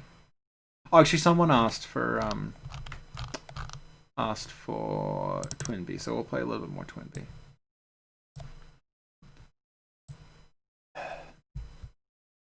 A lot of people weren't here the first time we did this, so.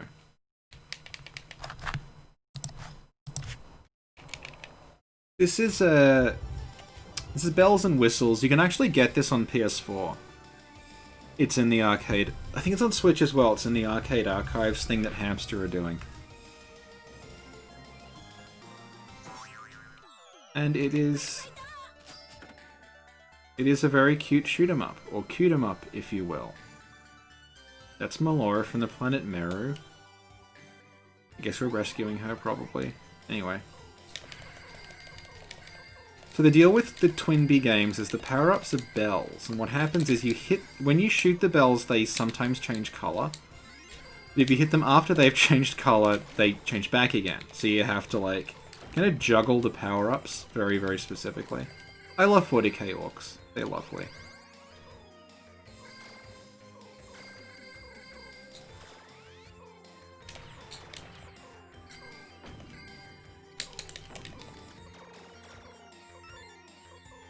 Yeah, I have Kasumi. I've played Kasumi Ninja and have it with me.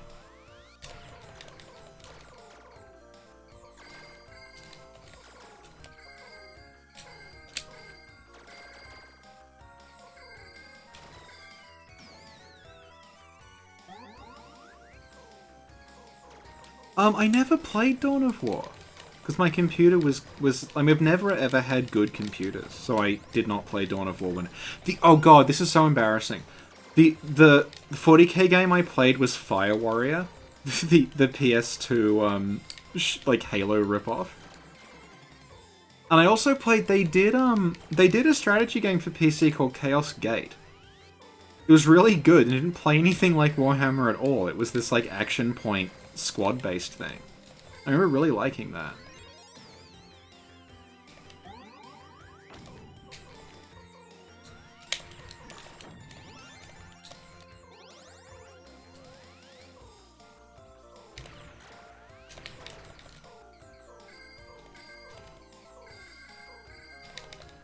Try to juggle until they change colour and then stop shooting them. Damn it. Come back. Change colour. Good. I don't know what black does. Damn it! Anyway. Yes, this is the encore bells and whistles, because the people here... What emulator? Yeah, emulators. I thought someone was asking what emulator this was. A lot of these games I remember from when emulators were a thing to, like, the first time, because they weren't always around.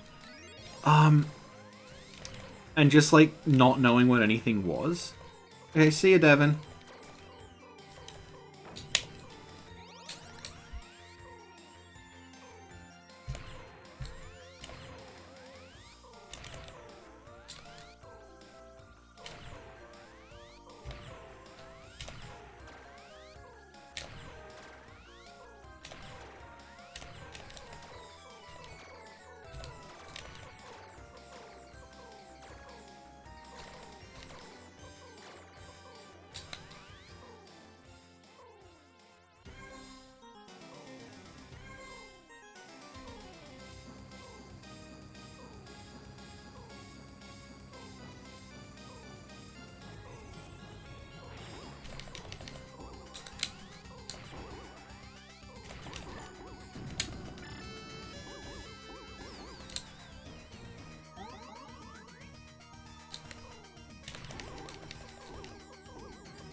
Everyone's talking about Warhammer in the chat. I sold all my Warhammer stuff around 2015, 2016, because I hadn't played for ages, and it was around when they were retiring a ton of models, and I had all these ones from the 90s.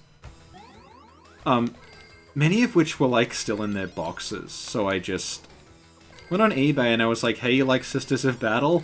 Guess who's got a ton of them? And cashed in and made about $3,000. Which by the time eBay was done with fees was more like 2.5. But still, it was not bad. And I haven't played it since then. I do have. I can show you the Dwarf Girl actually when I'm done. Because I switched to playing other war games that were less picky about using specific models, and then suddenly, New Horizons opened up before me.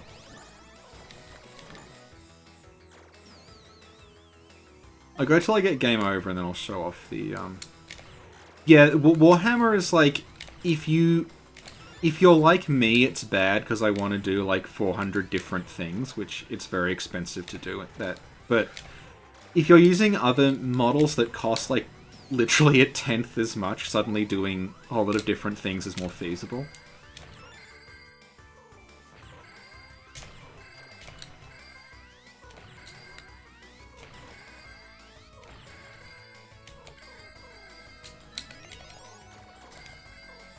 Anyway, this is Bells and Whistles. It's pretty good. You can grab it on the Hamster Arcade Archives.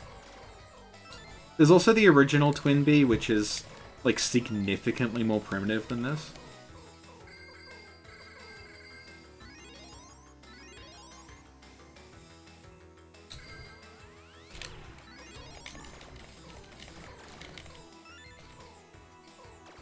This is a lot further than we got last time. We were just talking about how this game is very cute. It is.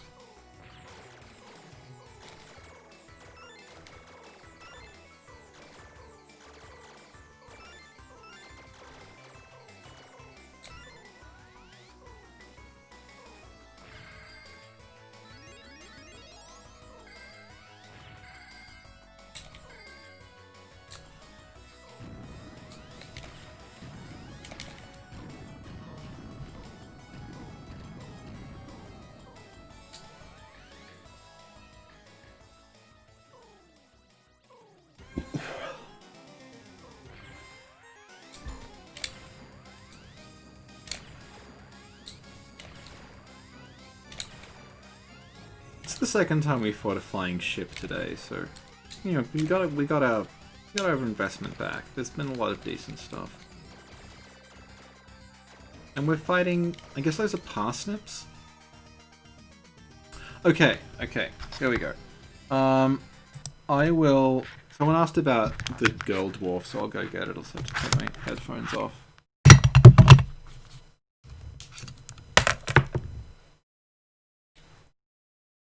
Replace the cat, and let's go.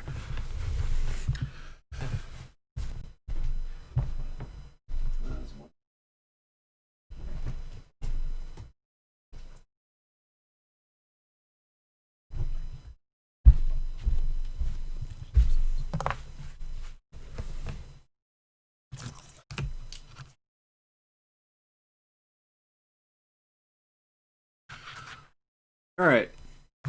Let's get rid of the main window. Okay, bye Bear. We're gonna end soon anyway. I'll just put myself on the top. Hello. So someone, I assume I mentioned this in a podcast with Sin and then proceeded to forget it, but yeah, here we go. So hang on, I'll start with this one. This is what I mean. This dwarf, camera's probably not going to focus on it because there's no autofocus. I think that's as good as you're going to get.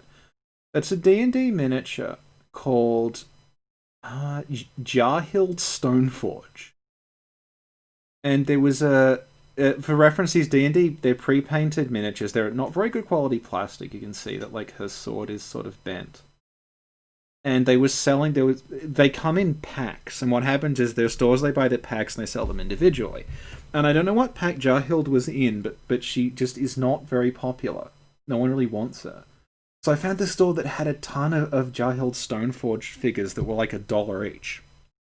So I just bought them all. So I have about 60 of this dwarf, which I'm going to repurpose into some sort of Amazon dwarf army at some point.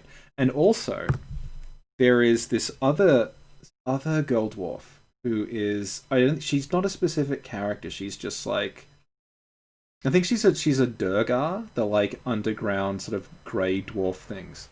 It was the same story. There's like this ton of her for like a tiny amount of money, and I just bought tons of them. So this is what I mean, where it's like, now that I don't play Warhammer anymore, I'm sort of more free to do things like that. Because if I were to try doing that with Warhammer models, it would be prohibitively expensive. Anyway. Oh, actually no, I said I sold all my Warhammer stuff. I don't. I have one other Warhammer thing. And it's on my desk and I completely forgot about it, and it's this. It's the old God, these are sold in very limited quantities. I think it's from like 6th edition or something. The Adeptus Mechanicus Servo Skull tape measure.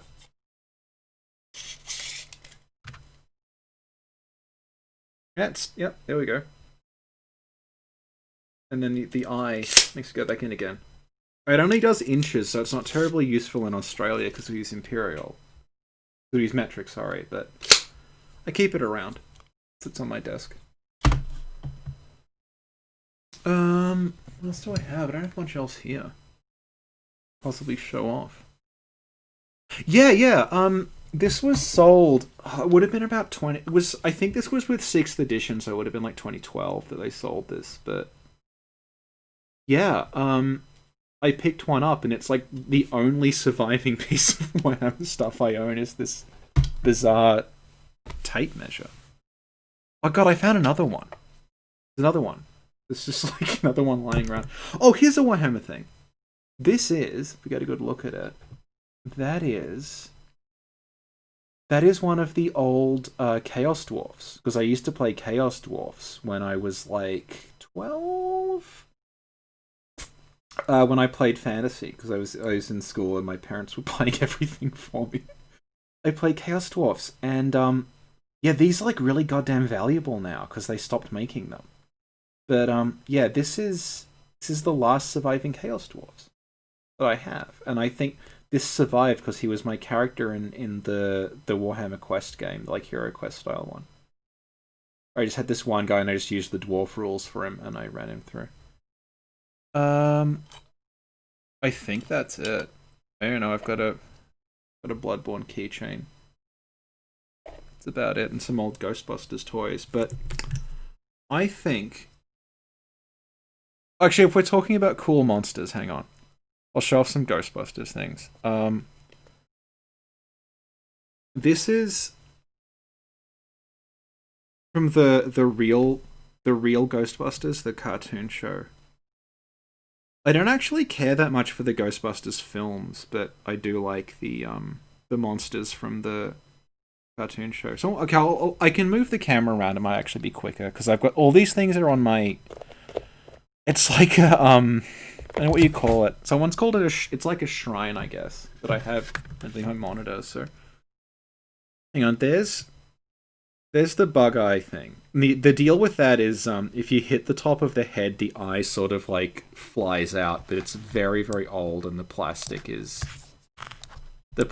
doesn't really have the elasticity it used to have, so it doesn't really work anymore. That's a Boglin. Boglins were a thing for like I don't know, like a couple of years in the 90s. Hello, Sin's here. Hi, Sin. I'm using your channel for good.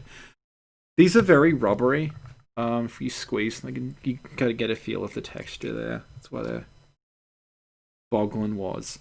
They also sold big ones. I'll go get the camera won't be able to reach, so I'll go grab it. It's on my mantelpiece.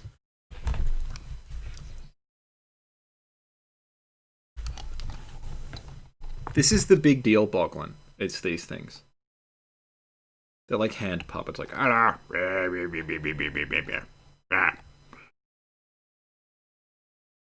else we got? This is some random crap I bought when I lived near Chinatown. That's doesn't work anymore. That's the garbage pig from the Flintstones. This thing here, this is so lewd looking. Like, look at this. This is basically a fleshlight. But this is called the Boozooka, and it had little ghosts you put in there and you squeezed it and they popped out. This thing, God, everything's very neatly arranged. I don't want to touch it. You'll see I have a cartridge of Zardion, a game I sometimes bring up. Like no one remembers, and back when I had a Twitter, the director of Zardion followed me back because I said something about him.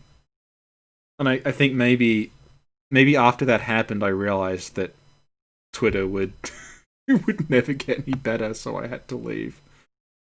That's a Jurassic Park Dilophosaurus. I think the battery in this still works. God. Okay, this is from 1993. So let's see if it still makes a noise. Oh, hang on. From memory, it's this. You pull the arm down.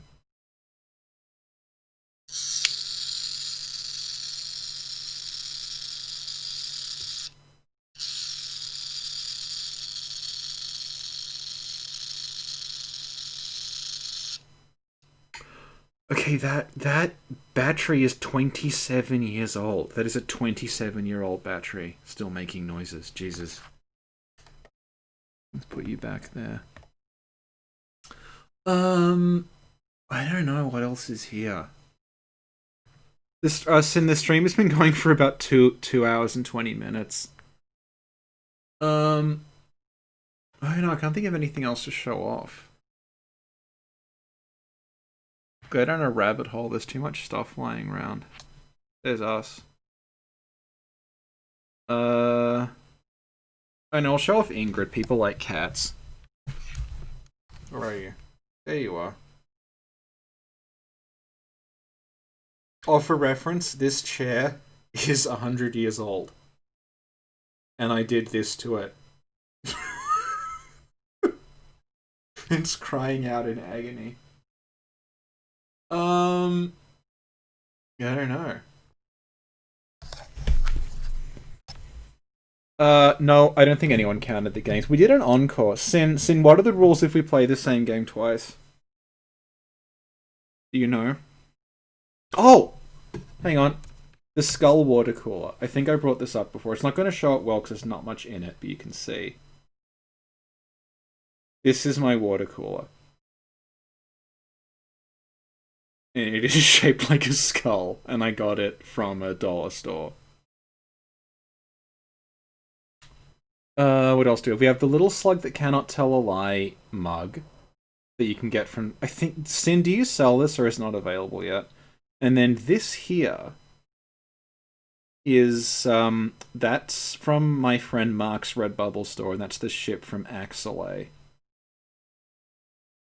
And I think we're running out of stuff. I don't think... Yeah.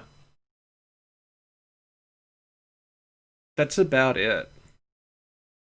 The problem is this camera's not very mobile, so I can't really take you on a tour of my indoor plants, which actually, they're behind me. You can sort of see.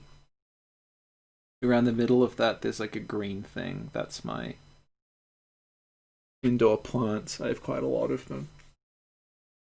I had a few, and then when COVID hit, I was stuck inside, so I just bought tons of them. Yes, Sin, you should. The stream is about to end, as I've run out of things to show off. Oh, thank you. I'm glad you like it. Yeah, we will stream a lot more. That's the point of this Snackbar 2000 thing, is that we just needed sort of an umbrella term for random stream stuff. And Sin is going to stream some stuff. Sin is going to stream the 10 minutes. Okay. Sin is going to stream some stuff from an itch bundle. So, yeah, I'll go back and check how many we did, Alex. So, alright, I think that's it for tonight. Dignity City is going to premiere in 10 minutes. So, bye everyone. I will see you all later on.